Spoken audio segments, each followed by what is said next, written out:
আচ্ছা, প্রথমে আপনি আপনার নামটা একটু বলেন। আমার নাম মনীষা। পুরো নামটা কি মনীষা? জি না, মুনিয়া পারভিন মনীষা। আচ্ছা, মুনিয়া একটা নাম, মনীষা একটা নাম, পারভিন একটা নাম। নিকনেমটা মনীষা। মনীষা নামে সবাই চেনে, কিন্তু আপনি তিনটা নাম নিয়ে নিয়েছেন। বাসায় মুন বলে ডাকে। বাসায় আবার মুন বলেও ডাকে। মনীষা, মুনিয়া, মুন। ফ্রেন্ডরা মন্টি বলে ডাকে। ফ্রেন্ডরা মন্টি বলে ডাকে, তারপরে মর কিছু বাদ যায়নি। ওকে, মনীষা, মুনিয়া, মুন, মন্টি, পারভিন, মোট 5টা নাম ওর, কিন্তু আমরা ওকে এখানে মনীষা বলি ডাকি, সেটাই বরং বেটার হবে। By the way, Manisha, hello it 920 নিশ্চয়ই শোনা হয়। জি। ওকে, হ্যালো ইট 920 বেসিক কিছু নিয়ম আছে, সেই নিয়ম অনুসারে আপনার কিছু পরিচয় আমরা প্রথমে একটু রিভিল করতে চাই। লাইক আপনার এজ বর্তমানে কত? জুন মাসের 6 তারিখে 25 হবে। 25 বছর বয়স আপনার। কোথায় থাকছেন ঢাকাতে? খিলগাঁও। খিলগাঁওয়ে। জন্ম জেলা কোনটা, যে জেলায় জন্মগ্রহণ করেছেন? ঈশ্বরদী, পাবনা জেলা। ঈশ্বরদী। ওখানে কি বড় একটা রেল জংশন আছে, রাইট? হ্যাঁ। ওকে, আমার যাওয়া হয়নি কখনো। থাকা হয় না আমাদের ওখানে, ওটা আমাদের দাদু বাড়ি আর কি। দাদু বাড়ি, ওখানে আপনার জন্ম হয়েছিল? Okay fine. ঢাকাতে আছে ও, এবং ওর বয়স 25 বছর হতে যাচ্ছে। মনীষা হচ্ছে নাম, তার জীবনের গল্প আজকে এখানে প্রচার হচ্ছে। এখানে একটু নোটিশ করে রাখতে চাই, মনীষার জীবনের গল্প বলার পরে হয়তো মনীষাকে অনেকেই চিনবেন। বেশ কিছুদিন আগে জানুয়ারিতে ওর জীবনে একটা ঘটনা ঘটে গেছে, যেটা নিয়ে বাংলাদেশের বিভিন্ন পত্র পত্রিকায় some sort of lead news হয়েছিল, ইন এ ডিফারেন্ট অ্যাঙ্গেল থেকে। কিন্তু hello it 920 is one kind of complete life story. So সেই জায়গাটি থেকে মনীষাকে আজকে আমরা তুলে ধরার চেষ্টা করছি। আর যে ঘটনাটি ওর জীবনে ঘটেছে সেটাও এই জীবনের গল্পেরই একটা পার্ট, সেটা হয়তোবা আমরা কোনো একটা সময় রিভিল করব। প্রথমে একটু সাসপেন্স থাকলো, লেটস বিগিন দ্য স্টোরি। জি, আপনি শুরু করুন। আমি ছোট থেকে বড় হয়েছি বান্দরবনে। আমি ছোটবেলা থেকে নানুর বাসায় থাকতাম, আমার নানা ওসি ছিল আর কি। আচ্ছা। তো আব্বু আম্মু ঈশ্বরদীতেই থাকতো। আব্বু আম্মুর সম্পর্কটা আমার জন্ম বুঝার পর থেকে আমি দেখছি ভালো যায় না। যে 3 মাস ভালো যেত, 3 মাস খারাপ যেত। তো এই জন্য জন্মের পর থেকে আমি নানুর বাসায় থাকছি।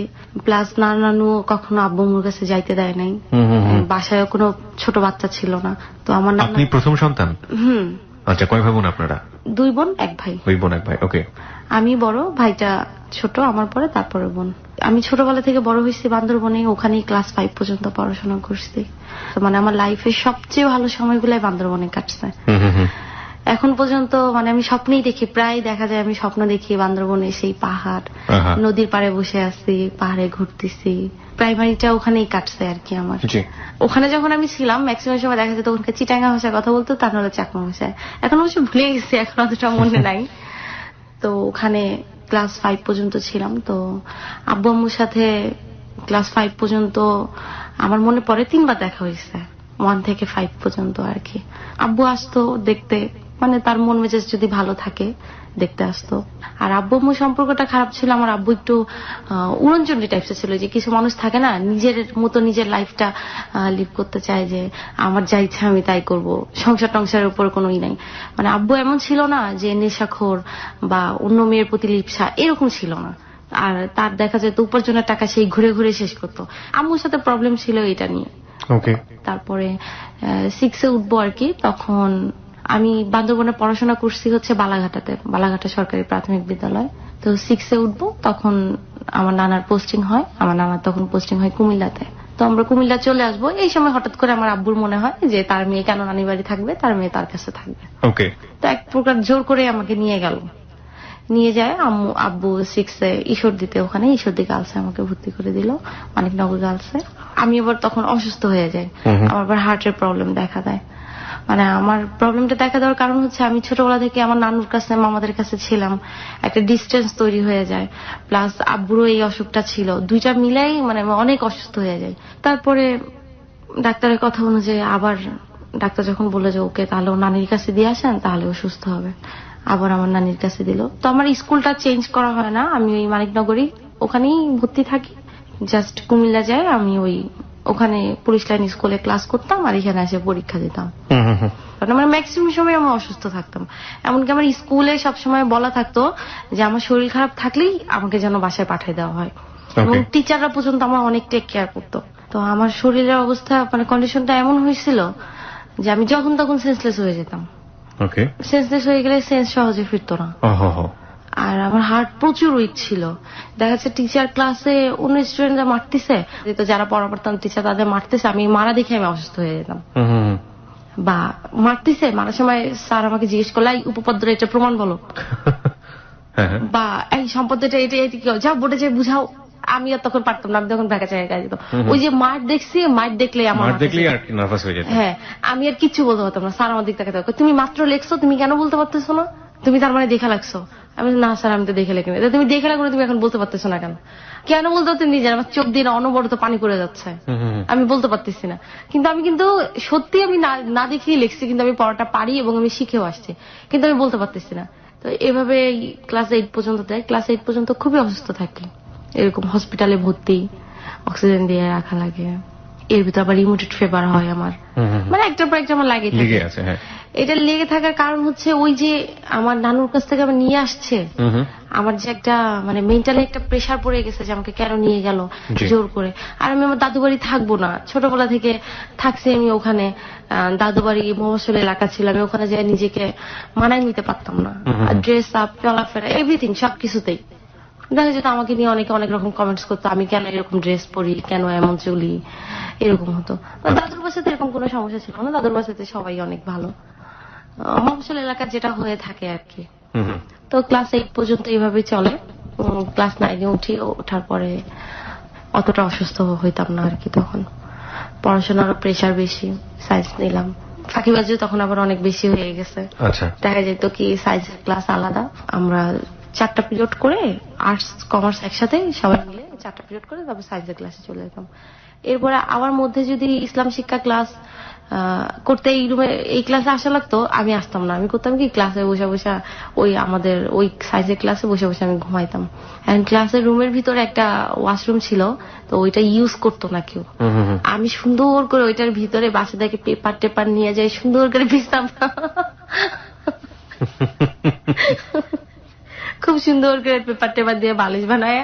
ওই ফিজিক্স কেমিস্ট্রি ক্লাসে দেখা যেত অনেক সময় পড়া শিখি নাই, ফাঁকিবাজি করতাম তো প্রচুর, পড়া শিখি নাই বা দূর ক্লাস করবো না, প্রচুর ঘুম আসতেছে, বা রাত্রে জায়গায় জায়গায় প্র্যাকটিক্যাল করছে টরছে, আঁকছে টাকছে, ঘুমাইতে পারি নাই, এখন ঘুমাবো।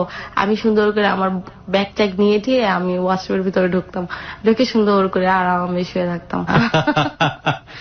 তো এইরকমই আর কি, এরকম ছোটখাটো অনেক দুষ্টুমি করতাম। টিচাররা অনেক আদর করতো। আদর করার কারণ ছিল কি, মানে আমি দুষ্টুমি করলেও মানে খুব টিচারদের সাথে খুব সহজেই মিশে যেতে পারতাম আর কি। আর মিথ্যা বলা এরকম ছিল না, মানে যা বলতাম টিচারদের সামনে সরাসরি সত্য কথাই বলে ফেলতাম, বা মুখে যেটা আসতো বলে ফেলতাম। খুব হাসি খুশি স্বভাবের ছিলাম আর কি, আর খুব চঞ্চল ছিলাম, খুবই চঞ্চল। আমি সাথী, আমরা দুজন সবচেয়ে বেশি দুষ্টুমি করতাম। এই মেয়েদের পিছনে পোস্টার লাগানো, এটা ওইটা লেখা, তারপর চুইংগাম লাগাই দেওয়া, ওর টিফিন চুরি করা, টিফিন চুরি করে খাওয়া, কে ওয়াশরুমে যাচ্ছে খেয়াল রাখা, দেখি ওয়াশরুমে গেছে, আস্তে করে টিফিনটা বের করে টিফিন চুরি করে খাওয়া। তো জিজ্ঞেস করতে কে খাইছে কে খাইছে। এক সময় একটা টাইম মানে হয়ে গেছে আমরা দুইজন, যে কারো টিফিন হলে এরকম করে তাকাই দেখতো যে এই দুইটাই নিশ্চয়ই করছে। আমরা আবার করতাম কি, আমি বিশেষ করে কমই সাথী, ও হচ্ছে পাউডার নিয়ে যেত মুখে দেওয়া, ট্যালকম পাউডার। ওকে, টিফিন পিরিয়ডে করতে কি, এই পাউডার রিভাইজ দিয়ে, ও রিভিশন দিয়ে ও করতে কি মুখ টুক ধুয়ে আসে, মুখে পাউডার মাখতো। তা বলতো তুইও একটু মাখ মাখ। আমি কি না, আম্মু বাসায় গেলে আম্মু তো আবার বলবে কি তুই মুখে পাউডার মাখছিস, স্কুলে যায় পাউডার মাখাও কি করস, পরে আম্মু বকা দেবে মাখ মাখ কিচ্ছে। আবার আমরা যাওয়ার সময় কত ঘামছি দেখেন না। পাউডার মাখার মানেটা কি, মানে মাখলে কি হয়? পাউডার মাখার মানে হচ্ছে মুখ অনেক তেল তেলে হয়ে গেছে, অনেক ঘামে আছি, একটু পরে স্কুল ছুটি দেবে, মানে মাজা টাজা বাইরে স্কুল থেকে বের হবো আর কি, মানে একটু ভালো লাগবে দেখতে, ফ্রেশ লাগবে। ওকে, এর ভিতর আমার মাথায় বুদ্ধি আসলো, আচ্ছা পাউডার মাখাও কি, চকের গুঁড়াও তো পাউডারের মতো লাগে। পরে আমি ব্ল্যাকবোর্ডে চক ঘষতাম বা টেবিলের পর চক ঘষতাম, ঘষে ওটাকে পাউডার বানাতাম। মারায় আমি ক্লাসে সবাই বলতাম একটু পাউডার মাখ, পাউডার মাখ। বলতো পাউডারের গন্ধ নাই কেন? আমি কারে বলিস, এটা তোমার মামা দিচ্ছে, এটার কোনো গন্ধ নাই। যেই পাউডার নাকি স্মেল থাকে না, ওই পাউডার অনেক ভালো হয় ত্বকের জন্য। এরকম। আচ্ছা, এরপর অনেক সময়, এটা হচ্ছে 9-10 কথা বলতেছি, মানে খুবই দুষ্টুমি করছি। তো অনেক সময় হয়তো কি, বৃষ্টি হচ্ছে, তো স্কুলে গেলে যাদের শরীর বেশি ভিজে যায় তো জামা কাপড়, তো টিচাররা প্রত্যেক রুমে রুমে যায় দেখতো কার বেশি বৃষ্টিতে বেশি ভিজছে। যদি যারা বেশি ভিজে যায় তো তাদের বলতো তোমরা বাসায় চলে যাও। আর বাসা যদি কাছে হতো বলতো কি তাহলে বাসা থেকে আরেকটা ড্রেস পরে চলে আইসো, যে আচ্ছা। কয়েকটা পিরিয়ড করতে পারো। আচ্ছা। তা আমি করতাম কি, আমার বান্ধবী ছিল সাথে করে বলতাম কি একটা কাজ করে চল কলের পাড়ে যাই। কলের পাড়ে যে কি করে গায়ে পানি ঢালে আসবো। তারপর গায়ে পানি ঢালতাম, পানি ঢালা বলতাম স্যার দেখেন স্যার অনেক ভিজে গেছে স্যার, ঠান্ডা লেগে যাবে। তারপর নাকে এরকম আঙ্গুল দিয়ে এরকম শিশির করলে তো হাঁচি চলে আসে, তো একটা হাঁচিয়া দিতাম এরকম ভাবে। তারপর এরকম ছুটি নিয়ে আমরা স্কুলের পিছন দিক দিয়ে সারা রাস্তা ঘুরতাম, হাঁটতাম, অমুকের গাছের এটা পায়রা খেতাম, তমুকের গাছের এটা পায়রা খেতাম। অনেক সময় টিফিন পিরিয়ডে ছুটি নিয়ে নিতাম। তারপর ছুটি নিয়ে এরপরে ঈশ্বরদীতে তো মানে সবারই জানার কথা, ওইদিকে তো আম, লিচু, কাঁঠাল এগুলো আবার ফলনটা কিন্তু বেশি, তো ওখানে তো বাগানটাও বেশি। তো আমরা স্কুলের পিছন গেট দিয়ে বের হইতাম, বের হয়ে ওই দিক দিয়ে ওই খেয়াল করতাম কার লিচু পাহারা দিচ্ছে, কোন লোকটা একটু বুড়া মানে একটু বয়স্ক আর কি, বয়স্ক হলে একটু মানে ফাঁকি দিতে একটু সুবিধা হবে। তো এরকম দেখে একদিন করলাম কি, এক মুরব্বীকে যাই বলতেছি সালাম দিয়ে যে আসসালামু আলাইকুম দাদা ভালো আছেন, বলতেছে হ্যাঁ তোমরা কে, চিনলাম না তো, মানে ওখানকার ভাষায় বলতেছে। আমার দাদু বাড়ি হলেও আমি মানে ওখানকার ভাষাটা ভাবে বলতে পারি না। আচ্ছা। বলতেছি যে আপনি আকমল ব্যাপারীরে চেনেন না? কই হ্যাঁ চিনি তো, কি হয়েছে? আমি কি আমরা তো আকমল ব্যাপারীর নাতি। কই তো কি হয়েছে? বলতেছি যে আমার দাদা তো এরকম লিচু দিতে বলছে 100। 100 লিচু দিতে বলছে? কই হ্যাঁ। তাহলে দাঁড়াও পাইলে দেই। আমি কই দেন 100 লিচু দিতে বলছে, বাসায় যাওয়ার সময় নিয়ে যেতে। মানে আমরা আগেই খবর নিছি যে ওই গাছের অরিজিনাল মালিক হচ্ছে আকমল ব্যাপারী। আচ্ছা। আর সে হচ্ছে ওই যে প্রত্যেক বছরে মানে একজনের কাছে ওই যে লিজ দেয় না, মানে মনে করেন আমার গাছ থাকলো আমি আপনাকে এই বছরের ফলনটা আপনার কাছে বিক্রি করে দিলাম, এরকম আর কি। বুঝতে পেরেছি। হ্যাঁ। তো এরকম 100 লিচু দিল, আমরা দুজন তো আরাম এসে সারা রাস্তা হাঁটতেছি খাইতেছি, একদম খায়াটা তো মানে জিহ্বা টিব্বার অবস্থা 12টা বাজে যেত, তারপরেও খাইতাম। আরেক গাছের আম চুরি করতাম, ঢেল দিয়া আম পাড়তাম, কাঁচা আম। তো আমাদের ওইদিকে তখন নতুন বিশ্বর হচ্ছিল আর কি। জি। তো আমরা ওই রাস্তা দিয়ে না এসে ওই নতুন বিশ্বর দিয়ে হাঁটতে হাঁটতে অনেক দূর হইতো ওই বিশ্বর দিয়ে গেলে, তারপর ওই রাস্তা দিয়ে টাইম পাস করার জন্য হাইটে আসতাম। বৃষ্টি হলে বৃষ্টিতে ভিজতাম, গরুর গাড়ি দেখলে গরুর গাড়িতে উঠতাম, লাফাই উঠতেন। হ্যাঁ লাফাই উঠতাম। কোনো বান্ধবীর বাসা পড়লে ওই বান্ধবী যদি স্কুলে না যেত ওর বাসায় যেতাম, আরে তুই নাকি অসুস্থ, তুই স্কুলে যাস নাই কেন? তোরা স্কুল থেকে ছুটি, আরে ছুটি নিয়ে নিছি, ভাবলাম এদিক দিয়ে যাইতেছি তোর বাসা হয়ে ঘুরে যাই। দুপুর হয়ে গেল ওর বাসায় ঢেকা পরে ওই বাসায় লাঞ্চ করতাম। ওকে। এভাবেই আর কি ক্লাস 10 পর্যন্ত কাটে। তারপরে তো সামনে এসএসসি পরীক্ষা। এসএসসি পরীক্ষার আগে আমি আবার ঘোরতর হঠাৎ করে অসুস্থ হয়ে গেলাম, ওই টেনশনে আর কি। মানে এসএসসি পরীক্ষা টেনশনই অসুস্থ। মানে আমি কোনো টেনশনই করতে পারতাম না।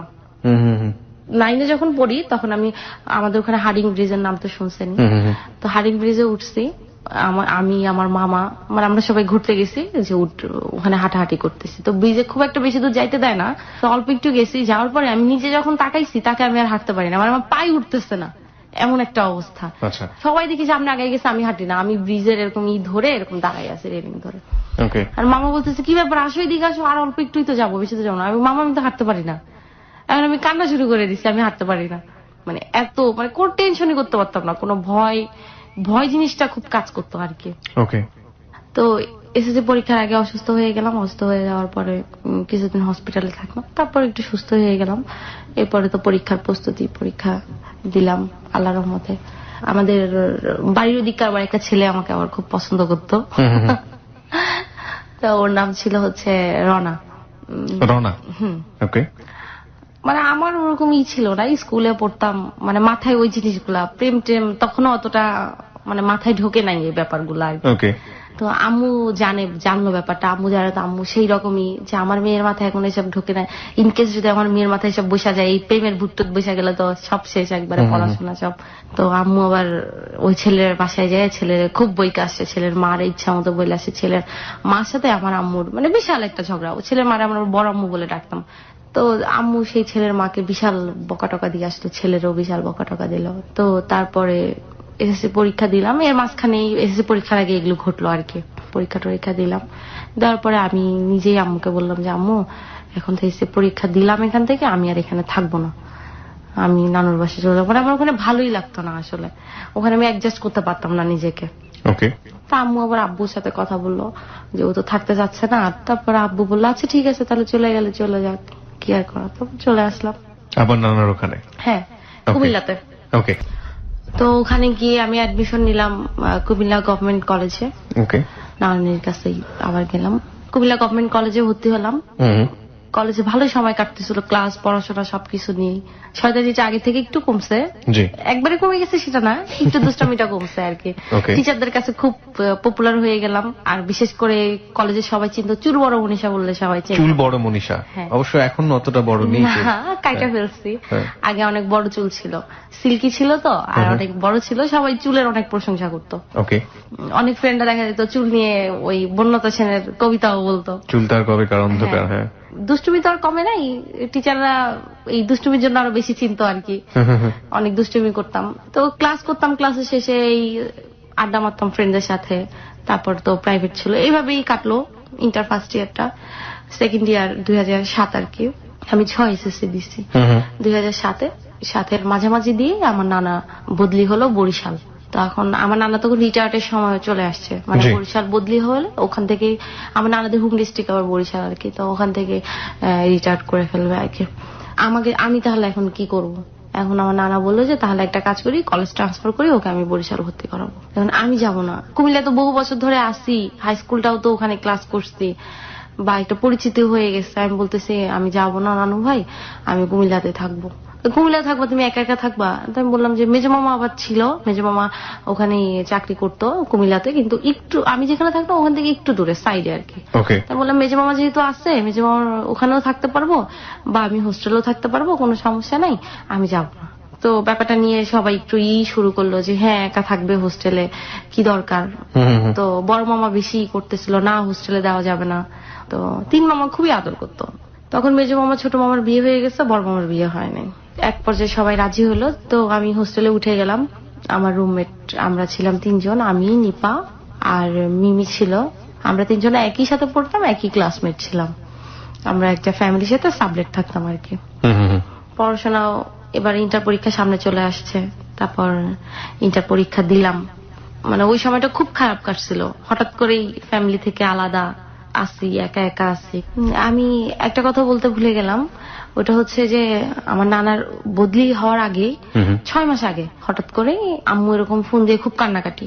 তো আম্মু, আমার নানি বলতেছে কি ব্যাপার, কি হয়েছে? যে আব্বুর কথা বলতেছে যে আব্বু অনেক মারছে আম্মুকে, খুব কান্নাকাটি। মানে আম্মু এই পর্যন্ত কখনোই আমার নানির কাছে আইসা আমার আব্বুর ব্যাপারে বা আমার দাদুদের ব্যাপারে কখনো কোনো কমপ্লেন করতো না, মানে যাই হইতো সে কখনো বলতো না, মা চিন্তা করবে যেন বলতো না। কিন্তু ওই দিন খুব কান্নাকাটি করতেছে, তো আমার নানি বলতেছে যে তুই আয়সা পর, যা হওয়ার হবে পরেরটা পরে দেখবো, তুই মানে আমার ছোট ভাইয়ের কথা বলতেছে, ওকে নিয়ে চলে আসার জন্য। তারপরে আম্মু বলতেছে দেখি তাহলে। আম্মু আবার তখন চাকরিও করতো ওখানে। ওই কথা আম্মু বলার 4-5 দিন পরে হঠাৎ করে রাত্রে প্রায় 1-1:30টার দিকে আব্বু ফোন দিয়েছে। আব্বু ফোন দিয়ে বলতেছে আমাকে যে মনীষা, তোমার আম্মুকে তো খুঁজে পাচ্ছে না। আমাকে খুঁজে পাচ্ছ না, এটা কোন ধরনের কথা? বলকে হ্যাঁ তোমার আম্মুকে খুঁজে পাচ্ছে না। আমাকে কেন খুঁজে পাচ্ছ না? আমার ছোট ভাইকে ফোন দিতে বললাম যে ওকে ফোন দাও। তারপর ওকে ফোন দিলাম, বলে আম্মু কই? ও কান্নাকাটি করতেছে, ও তখন ক্লাস 6-এ পড়ে। বলতেছে আম্মু তো খুঁজে পাচ্ছে না, আমি ঘুমাইছিলাম, ঘুমের থেকে উঠে দেখে আম্মু নাই। আব্বু বললো যে আম্মু নাই, আমি উঠে আমি তারপর আব্বুকে বললাম তুমি একটু আমবাগানের ওইদিকে দেখো তো, ওইদিকে আছে। মানে আমি ভাবতেছি আমার আম্মু সুইসাইড করলো কিনা। রাইট, সবারই তাই চিন্তা ভাবনা আসছে মাথায়। আমার মাথায় আমি বললাম তুমি একটু ওইদিকে যাই দেখো তো। অনেককে আমি বললাম, আমার ছোট ভাই, যে যাই দেখতো আম্মু। তো যাই দেখলো না, আম্মু নাই। এখন আম্মুকে পাওয়া যায় না, পাওয়া যায় না। আমার আব্বু আমাকে মোটেও বলে নাই যে আসলে আম্মু কেন বাসায় নাই বা আম্মু কোথায় গেল, কি জন্য, বাসায় কি করছে। আমি আব্বুকে বারবার বলতেছি কি হয়েছে, কি হয়েছে। বলছে না কিছু হয় না, আমার সাথে একটু কথা কাটাকাটি হয়েছে। তারপরে প্রায় 3 দিন পরে হঠাৎ করে দেখি আম্মু কুমিল্লা এসে উঠছে। আম্মুর অবস্থা খুবই খারাপ। মানে আমার আম্মু আবার খুবই সুন্দর, আমার মতো না, একবার ফর্সা। আমি হয়েছে আমার বাবার মতো ফর্সা মানুষ, একদম শরীরে জায়গায় জায়গায় রক্ত জমে আছে আর কি, মানে স্পষ্ট বোঝা যাচ্ছে। আপনি দেখেছিলেন নাকি শুনেছেন? হ্যাঁ, না আমি দেখছি নিজের চোখে। মানে সে ওড়না দিয়ে হাতগুলা ঢেকে রাখছে আর কি, মাথায় এক জায়গায় রক্ত জমে আছে। তো আম্মু এসে উঠলো, আমার নানি তো আম্মুকে দেখে কান্নাকাটি, হুঁশতারুস অবস্থায় শরীরে। তারপর ডাক্তারের কাছে নিয়ে যাওয়া হইলো, মাথার রক্তগুলা করা হলো, রিমুভ করা হইলো যেখানে রক্ত জমেছিল। আমার আব্বুকে ফোন দিয়ে জানানো হইলো যে আম্মু আসছে বাসায়। তো আমার ছোট ভাইকে দিয়ে যাওয়ার কথা বলা হলো, ছোট ভাইকে দিয়ে গেল না। তো এরপরে আম্মুর মুখ থেকে শুনলাম যে মানে আব্বু খুব মারছে, তোমারা মারছে। মানে আম্মু আর মার সহ্য না করতে পারে না, আম্মু বাসা থেকে বের হয়ে গেছে। কি করবে, ক্রিকেট খেলা স্টাম্প দিয়ে মারছে। তো তারপরে আম্মু বের হয়ে গেল বাসা থেকে, বের হয়ে আম্মু নানুর বাড়িতে গেছিল। ওখানে যে 2 দিন ছিল, থাকার পর তারপর কুমিল্লা চলে আসছে। এর মাঝখানে আমরা ছোটবেলা থেকে প্রায় আব্বু আম্মুর খালি ডিভোর্সের কথা শুনতাম, ডিভোর্স হয়ে যাবে, কিন্তু হয় নাই। আমার নানা নিয়েও চাইতো ডিভোর্স হয়ে যাক, কিন্তু আম্মুই দেয় নাই। আম্মু চিন্তা করতো মেয়েটা বড় হয়ে গেছে, ডিভোর্স দিব, মেয়েটার তো বিয়েরও একটা আছে, কেউ যদি শোনে ব্রোকেন ফ্যামিলি তখন তো বিয়ে করতে চাবে না, এই জন্য দিত না। কিন্তু এবার আর আম্মুর একদম মানে সহ্যই হচ্ছিল না। আম্মু বলতেছে দেখি এবার ডিভোর্স দিয়ে দেবো, আর তো সহ্য হচ্ছে না, 20 বছর ধরে সহ্যই করে যাচ্ছি, আর কত সহ্য করা যায়। এই মানুষ আমার কোনো খোঁজ নেয় না, খবর নেয় না, আমি নিজেই চাকরি করি, নিজের সংসার নিজে চালাই, খালি ছেলে মেয়ের দিকে তাকাই আমি সংসার করে যাচ্ছি। তারপরে আম্মু আবার এখানে ঢাকায় তারপর আবার নতুন জবে ঢোকে। তো জবে জয়েন করার পরে আম্মু তারপর আব্বুকে, মানে এগুলোর আগের মধ্যে বলে, কিন্তু আব্বুকে ডিভোর্স না। আমার ছোট ভাইকে আনার খুব চেষ্টা করে, কিন্তু আমার আব্বু আমার ছোট ভাইকে দেয় না। তারপরে তো এই আমার নানা চলে গেল বদলি হয়ে, আম্মু ঢাকায়, তারপরে মামাও ঢাকায় থাকে, আম্মু ঢাকায় থাকে, আম্মু ডিভোর্স দেয় না। তারপরে আমি ইন্টার পরীক্ষা দিই, ইন্টার পরীক্ষা দেওয়ার পরে এরপরে হঠাৎ করে একদিন শুনি আব্বু আম্মুর সম্পর্কটা আবার ঠিক হয়ে গেছে। তো শুনে তো আমার মহা হ্যাপি যে ডিভোর্স আনে যাই হোক, আর কি কোন সন্তানই চায় না তার বাবা মার সম্পর্ক ঠিক হোক। তারপর আম্মু বলতেছে তাহলে চলো, তুমি তো বহু বছর বাড়িতে যাও না, চলো বাড়ি থেকে একটু তোমাকে ঘুরাই নিয়ে আসি। আমি বললাম না আমি যাবো না, মানে আমি দাদু বাড়িতে যাইতে চাইতাম না আসলে। মানে একটু ছুটি পাইলে ওই হোস্টেলে যে টাইমটা উঠলাম, একটু ছুটি পেলে নানুর বাসায় যাবো, দাদুর বাসায় না। আম্মু বললো না চলো, যাও না বহু বছর, সবাই দেখতে চাচ্ছে, চলো। পরে গেলাম দাদুর বাড়িতে। এখন দাদুর বাড়ি যাওয়ার পরে শুনি আমাকে ছেলে পক্ষ দেখতে আসবে। তখন আমি ইন্টার পরীক্ষা দিছি, মানে ওই গ্যাপটাতে আর কি, ছুটিটাতে। তো এখন আমি শুনে তো এটা খুব চেঁচামেচি, তখন আমার রিলেশন নাই কিন্তু কারোর সাথে। আমার চেঁচামেচি এই কারণে, মানে আমি এত অল্প বয়সে কেন বিয়ে করব। এখন আম্মু বলতেছে আরে দেখলে কি বিয়ে হয়, কেউ দেখতে আসতে চাইছে আসুক দেখতে, যে এরকম বাড়িতে মেয়ে থাকলে 10 জন দেখতে আসবেই, আর দেখতে আসলে যে বিয়ে করে ফেলবো, দেখতে আসুক, দেখে যাক, আমরা যে কোনো একটা ব্যাপার নিয়ে কাটাই দিব, কোনো সমস্যা নেই। তো আমি আর জানি না দেখতে আসবে, আমি বাইরে ক্রিকেট খেলতেছিলাম, তো দেখি 2টা ছেলে আইসা জিজ্ঞেস করতেছে আর কি যে এখানে মনীষাদের বাসা কোনটা। আমার চাস্তু বোনকে জিজ্ঞেস করতেছে, আমার চাস্তু বোন বলছে ওই যে ওইটা মনীষা। তো আমি তখন আমার 3 কটা প্যান্ট আর গেঞ্জি পরেছিলাম। আমি ছেলে 2টারে দেখে আমি আবার চিন্তা করতেছি ছেলে 2টা কে, ছেলে তো এই এলাকার মনে হচ্ছে না, আবার আমি ওই এলাকার কাউকে তেমন চিনিও না। আমি বলতেছি কে হইতে পারে ছেলে, আমি একটু সামনের দিকে আগে গেছি। তো বলতেছে কিনা মনীষাদের বাসা কোনটা। আপনারা কোথা থেকে আসছেন?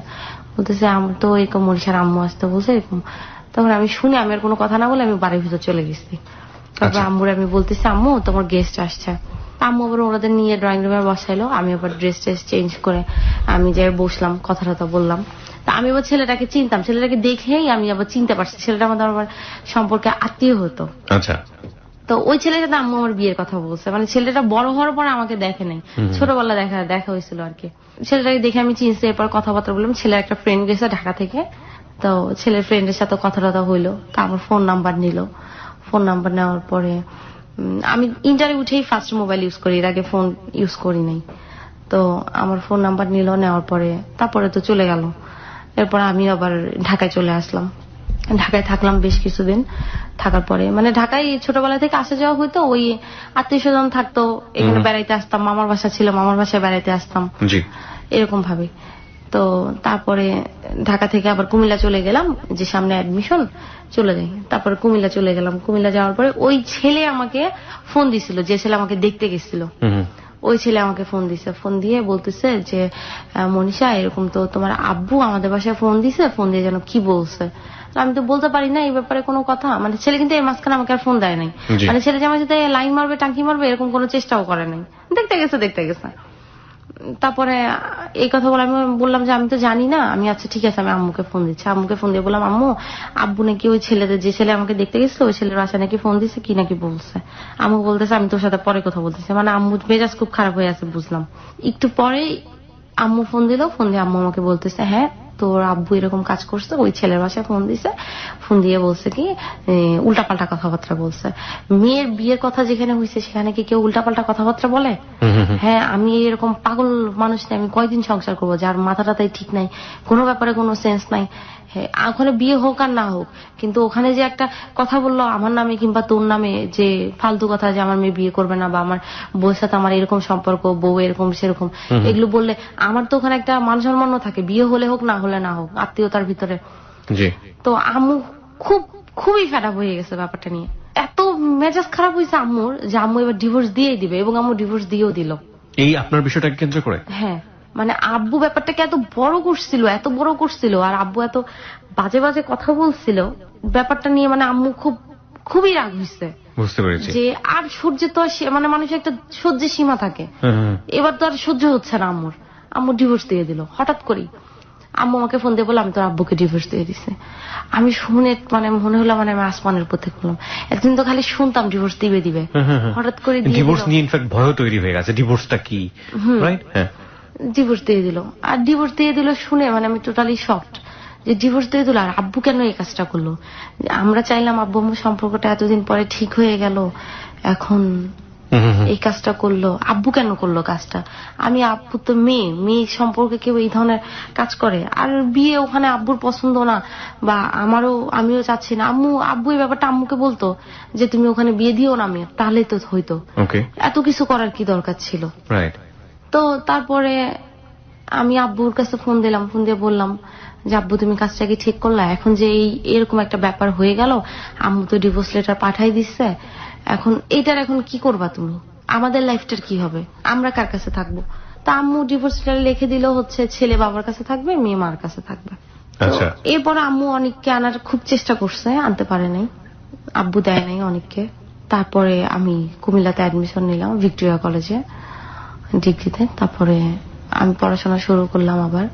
আর মাথার ভিতরতে এরকম এসব টেনশন আসতেই, এই যে ডিভোর্স হয়ে গেল, এটা তো একটা আব্বু আম্মুর রিলেশন হয়ে গেল, মানে বিশাল একটা ব্যাপার, মানে মনের উপরে খুব বড় একটা চাপ সৃষ্টি হলো আর কি।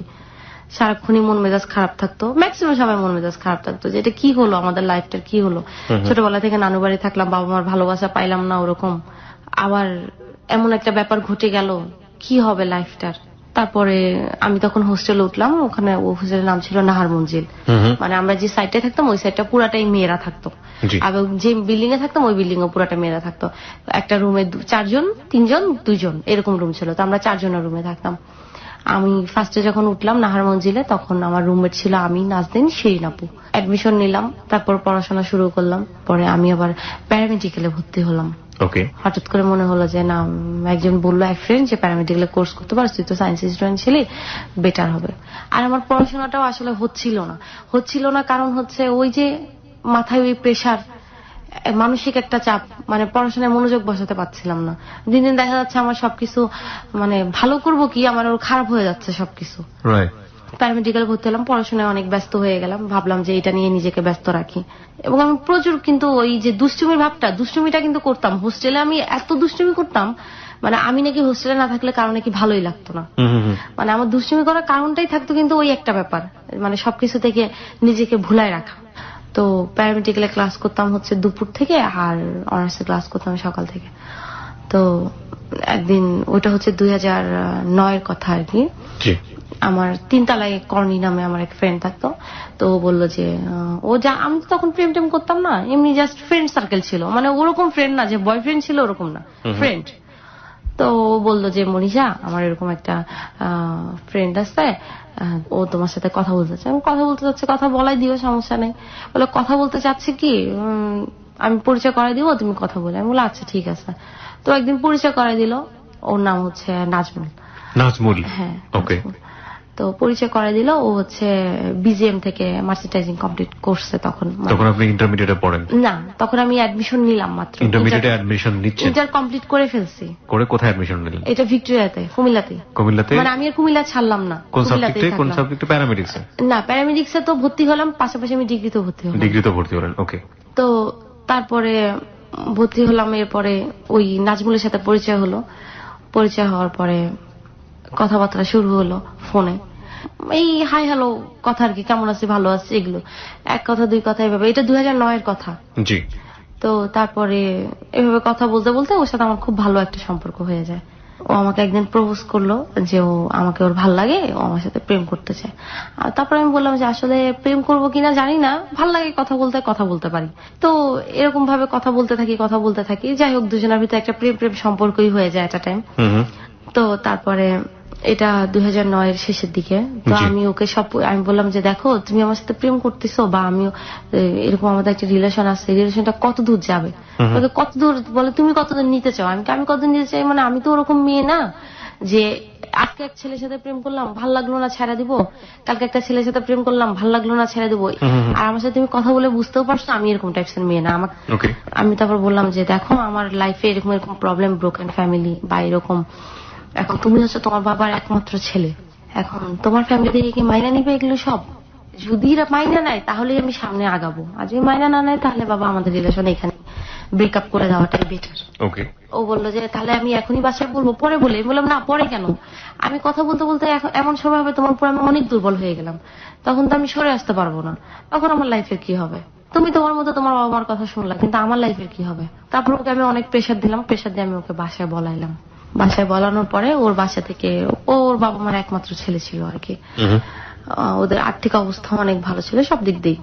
বাবা প্রফেসর ছিল চাঁদপুরের কচুয়াতে, বঙ্গবন্ধু কলেজের প্রফেসর ছিল, মাও শিক্ষিত ছিল।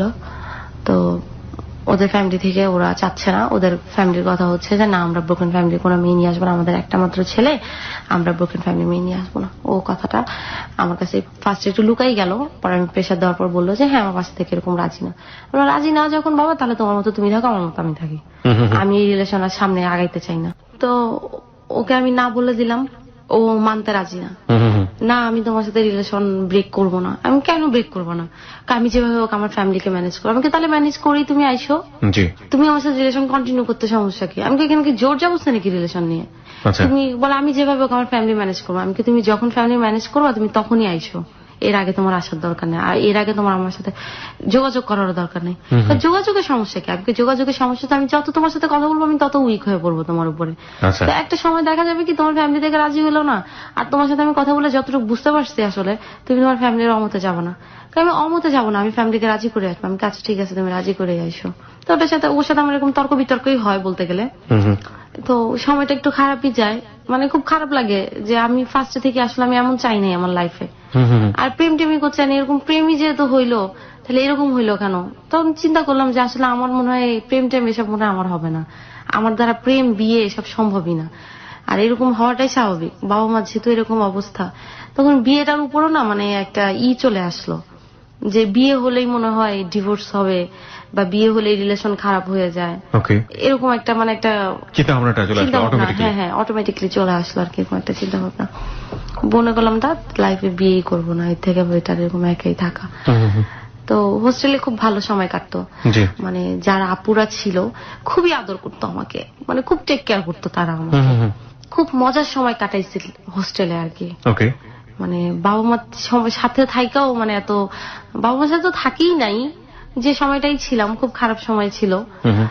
আমি আবার আমার রুমমেটদের বাড়িতেও বেড়াইতে যাইতাম, দেখা যেত বাড়িতে যাইতাম না তো ওদের বাড়িতেই বেড়াইতে যাইতাম। আম্মু খুব চেষ্টা করতো ঢাকায় নিয়ে আসার জন্য, ঢাকায় ভর্তি হওয়া, ঢাকায় পড়াশোনা কর। আমি ওই ঢাকায় দেখা যেত ছুটি হলে সপ্তাহে একবার ঢাকায় আসতাম, আইসা বাসায় আইসা থাকতাম, কিন্তু আমি আবার চলে যেতাম। আম্মু বারবার বলতো যে ঢাকায় ভর্তি আমি এত বড় বাসা নিয়ে আমি একা একা থাকি, তুই থাক তো সমস্যা। না আম্মু আমি থাকবো না। তো ওই নাজমুলের সাথে হয়ে যাওয়ার পরে, তো এটা হচ্ছে 2010-এর কথা, আমি প্যারামেডিক্যাল ক্লাসে যাব, আমি পড়া রিভাইজ দিচ্ছি আর আমি একটা চিত্র আঁকতেছি আর কি। এই সময় হঠাৎ করে একটা ফোন আসছে, ফোন দেওয়ার পরে বলতেছি যে সালাম দিয়ে বলতেছে কে? আমি জ্যাক বলতেছি। জ্যাক? হ্যাঁ, বুঝতে পারলাম যে নিশ্চয়ই টাঙ্কি মারার জন্য কেউ ফোন দিছে। তাই আমি বললাম ভাইয়া এখানে তো রোজ নামে কেউ নাই, আপনি অন্য নাম্বারে ট্রাই করেন। বলে কে বললো? এই যে আমি তো রোজকেই তো ফোন করছি, এই যে আপনি বলতেছেন। তারপরে আমি বললাম যে না ভাই আপনি রং নাম্বারে ফোন দিচ্ছেন, আসলে আমি তো মনীষা বলতেছি। মানে আছে না যে ফোন করলে করে বলবো আমি, আর আমার হচ্ছে ক্লাস কিছুক্ষণ পরে পড়তেছি, রিভাইজ দিচ্ছি, এই জিনিসটা মাথায় ঘুরতেছে। তখন আমি বলতেছি দেখেন ভাইয়া আপনি যেই হন আপনি পরে ফোন দেন, এখন না। আমি ভাবতেছিলাম আমার কাজিনরা অনেক সময় ফোন দিয়ে ফাজলামি করতো, তো ভাবতেছি এরকম পরে আমি আপনি যেই হন আপনি আমাকে সন্ধ্যার পরে ফোন দেন। লাইনটা কাটিয়ে দিচ্ছি। 10 মিনিট পরে দেখি আমি এবার পড়তেছি, 10 মিনিট পরে আবার ফোন দিচ্ছি। ফোন দেওয়ার পরে আমি বলতেছি যে কি ব্যাপার ভাই আপনি বারবার ফোন দিচ্ছেন কেন? বলতেছে আপনি কে এটা বলেন তো। আমি বলতেছি যে আমি যেই হই। আপনি কে? তারপর বলতেছে আমি তো বললামই আমি জ্যাক। আমি বললাম ভাই আপনি তো বললামই আপনার এখানে রোজ তো নাই, যেখানে আছে আপনি ওখানে খোঁজ করেন। বলতেছে আমি তো এখানেই খোঁজ করতেছি। আমি বলছি এখানে তো নাই রে ভাই। আমার বলতেছে আপনি কি করেন? আমাকে দেখেন ভাইয়া, আপনি যাকে ফোন দিচ্ছেন সে ঠিক আছে, আপনি রোজকেই ফোন দিচ্ছেন, কিন্তু ফোনটা হচ্ছে আমার আপার। আমি হচ্ছে এই বাসায় কাজের মেয়ে, আমি কাজ করি এই বাসায়। আর ওকে। তো আপা তো হচ্ছে একটু ওয়াশরুমে গেছে, আপনি পরে ফোন দেন। তাহলে আপনি কেমন কাজের মেয়ে? আপনি তো আপনার মালিকের ফোন ধরছেন। আমি তো ওনার দেখাশোনা করি, আমি ওনার ফোন ধরতেই পারি। এটা ও তাই নাকি? আমিও তো এই বাসায় দারোয়ান, বুঝছি। ওকে ওকে, দ্যাটস রিয়েলি গুড। আমি এই বাসায় দারোয়ান, আপনাদের বাড়িতে কি দারোয়ান টারোয়ান নিবে টিবে নিলে আমাকে জানায়েন। তো আমি বললাম হঠাৎ আমাদের বাড়িতে আপনি ঢুকতে ইচ্ছা করছে কেন? কারণ আপনার কথা শুনে খুব ভালো লাগলো, তো আপনার বাড়িতে যে দারোয়ান নিয়োগ নাই আপনি আমাকে জানায়েন। তো আমি বললাম আচ্ছা ঠিক আছে জানাবো। এবার আপনি ফোনটা রাখেন। তারপরে ফোন রাখতেছে না। যে আপনি কি কাজ করেন এই বাসায়, কি কি কাজ করেন ভাই বললেন না। বুয়াদের যে কি কষ্ট আমি বুঝি, আমি তো দারোয়ান, সারাদিন দাঁড়ায় থাকতে হয়, কত কষ্ট। আমি বললাম আপনার কি কষ্ট? আপনি তো খুব ভালো টিপস পান, দারোয়ান হলে তো কত সুবিধা, আস্তে আস্তে সালাম দেবেন আর টিপস পাবেন। আর আমার তো কত কষ্ট বলেন তো, কত কাজ করা লাগে সারাদিন, ঘর মোছা লাগে, কাপড় কাচা লাগে। ওকে। 5-7 মিনিটের মতো কথা বলতে থাকি। কথা বলতে এরপর আমি বলি যে আচ্ছা দেখেন ভাই, আপনি যেই হন ভাইয়া, বহুত কথা হয়েছে ভাই, আমি এখন রাখি, আমার কিছুক্ষণ পরে ক্লাস। আপনি আমাকে আগামী 4-5 ঘন্টা ফোন দিবেন না, আমি আপনার পরে দরকার হলে ফোন দিলে দিব, আপনি ফোন দিবেন না, আর আপনি আমাকে ডিস্টার্ব করেন না, আমি কিন্তু ক্লাসে ঢুকবো। তো এই কথা বলে ফোন রেখে দিই। এরপরে আমাকে আর ফোন দেয় না, আমাকে রাত্রে ফোন দেয়। তারপরে আমি বললাম যে হ্যাঁ বলেন, কি বলবেন? বলতেছে যে আপনি মিথ্যা কথা বললেন কারণ আপনি বাসায় কাজের মেয়ে। আমি বললাম আপনি তো মিথ্যা বলছেন, আপনি কি দারোয়ান নাকি? দারোয়ানের কথা কি এরকম থাকে নাকি? দারোয়ানের কথা কেমন থাকে আমি জানি। আপনি মিথ্যা বললেন কেন? হ্যাঁ আপনি তো একটা মিথ্যুক দেখতেছি, কাজের মেয়ে বলছেন। কই আপনার আপা, কই আপনার আপাকে ফোন দেন। আমি বলছি আপনি কে বলতেছেন বলেন তো, আসলে কি আপনি? তারপর বলতে আমি বললাম যে আপনি আমার ফোন নাম্বারটা কোথায় পাইছেন? পাইছি আপনার ফোন নাম্বার। আমি কি কোথায় পাইছেন? বলতেছে যে আপনি সজীবকে চেনেন, এরকম। আমি সজীবের থেকে ফোন নাম্বার পাইছি। তাই আমি বলছি কোন সজীব? পরে চিন্তা করতেছি কোন সজীব কোন সজীব। পরে মনে হয়েছে ওই যে আমাকে দেখতে গেছিল আমাদের বাসায়, জি, ওর সাথে ওর ফ্রেন্ড গেল ঢাকা থেকে, ওর নাম ছিল সজীব। ওকে। তাই বললাম যে সজীব, খিলগাঁও সজীব? বললো হ্যাঁ। আমি বললাম ও আপনার কি হয়? বলতেছে আমার ফ্রেন্ড হয়। আমি বললাম ও আপনাকে নাম্বার দিচ্ছে?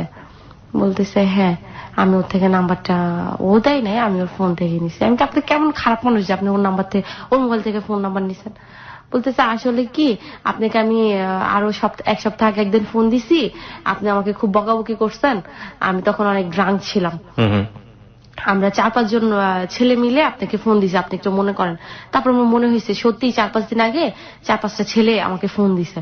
ফোন দিয়ে মানে খারাপ কথা বলেন, এই ফাজলামি করতেছিল, গান গায়ে শোনাচ্ছিল, ফাজলামি করতেছিল, ভ্যান গাড়ি চালাইতেছিল, বলতেছিল যে ভ্যানে উঠবে কিনা। তার মানে আপনি আপনার ফোন দেওয়ার যে সোর্স, মানে কার কাছ থেকে নাম্বারটা পেয়েছে সেটা আপনি মোটামুটি খুঁজে পেলেন? খুঁজে পেলাম। তো তারপর আমি বললাম হ্যাঁ ফোন দিছিলেন 4-5 দিন আগে। বলতেছে আপনি তো খুব রাগী মানুষ, আপনি যে গালিগালাজ করছেন। আরে ভাই একটু কথা বললে কি হয়? আমি কথা বলবো না, এখানে জোর জবরদস্তি কিসের? বলতেছে একটু কথা বললে কি হয়? আমি না আমি কথা বলবো না, এখানে তো কোনো জোর জবরদস্তি নাই যে কথা বলতেই হবে। আর আপনি যদি আমাকে ডিস্টার্ব করেন তাহলে আপনার নাম্বারটা আমার ব্লক করতে আমি বাধ্য হবো। ততদিনে কি ওর নামটা কি উদ্ধার করা গেছে? ওর নাম ওই যে জ্যাকি বলতেছে। জ্যাকি বলতেছে। ওকে। তো উনি অনেক ভদ্র ভাষায় কথা বলতেছে, মানে খুব জেন্টাল আর কি। তখন বলতেছে যে আমি কি আপনার সাথে খারাপ ভাবে কথা বলতেছি? আপনি এভাবে কথা বলতেছেন কেন? আমি বলছি আপনি কি কারোর সাথে বাজি ধরছেন? সত্যি করে বলেন তো। এরকম দুষ্টুমি যদি করে থাকেন আমাকে বলতে পারেন। যদি কারোর সাথে বাজি ধরেন তাহলে ভাই আমি আপনার কথা বলে আমি আপনার জিতাই দিতেছি, তারপর ডিস্টার্ব করবেন না। তো বলতেছে আমি আপনাকে ডিস্টার্ব করবো না, আমি জাস্ট আপনাকে ফোন করছি, আমি আপনার গল্প শুনলাম এই জন্য আপনাকে ফোন করলাম। আমি কি গল্প শুনছেন আমার কথা? বলছে এই গল্প শুনছি আপনি খুব দুষ্টু, প্রচুর দুষ্টুমি করেন, মানে খুব ভালো আপনি, এই সেই। আমি বলছি এটা কয় নাম্বার পাম দিতেছেন আপনি? এত পাম দিলে তো ভাই আমি ফুলে যাবো, আমি এমনি চিকন মানুষ। ও বললো যে, আমি বললাম আপনি কিসে পড়াশোনা করেন? জিজ্ঞেস করলো, মানে জাস্ট ইন্ট্রোডিউস আর কি, একটা মানুষের পরিচয় হলে যা যা জানা যায়। তো এই জানাজানি হলো, ও পড়াশোনা করে হাবিবুল্লাহ বাহার থেকে অনার্স কমপ্লিট করছে, মাস্টার্সে আসা। তো আর আমি তো পড়াশোনা করতেছি, প্লাস ও পাশাপাশি অনার্স কমপ্লিট করে জবে ঢুকছে আর কি, নিউ জব। এই পরিচয় ওই রাত্রে আর কি কথা হলো, এটা প্রায় 8:30-9টার দিকে। তো মানে কথা শুনে, ছেলের কথা শুনে মনে হচ্ছে ছেলে আসলেই খুব ভদ্র। মানে অনেকে আছে না নিমচা শয়তান, ওই যে প্রথম ভদ্র ভাব নিল কিন্তু পরে আবার শয়তানি করে, এরকমও না, মানে ভদ্রই।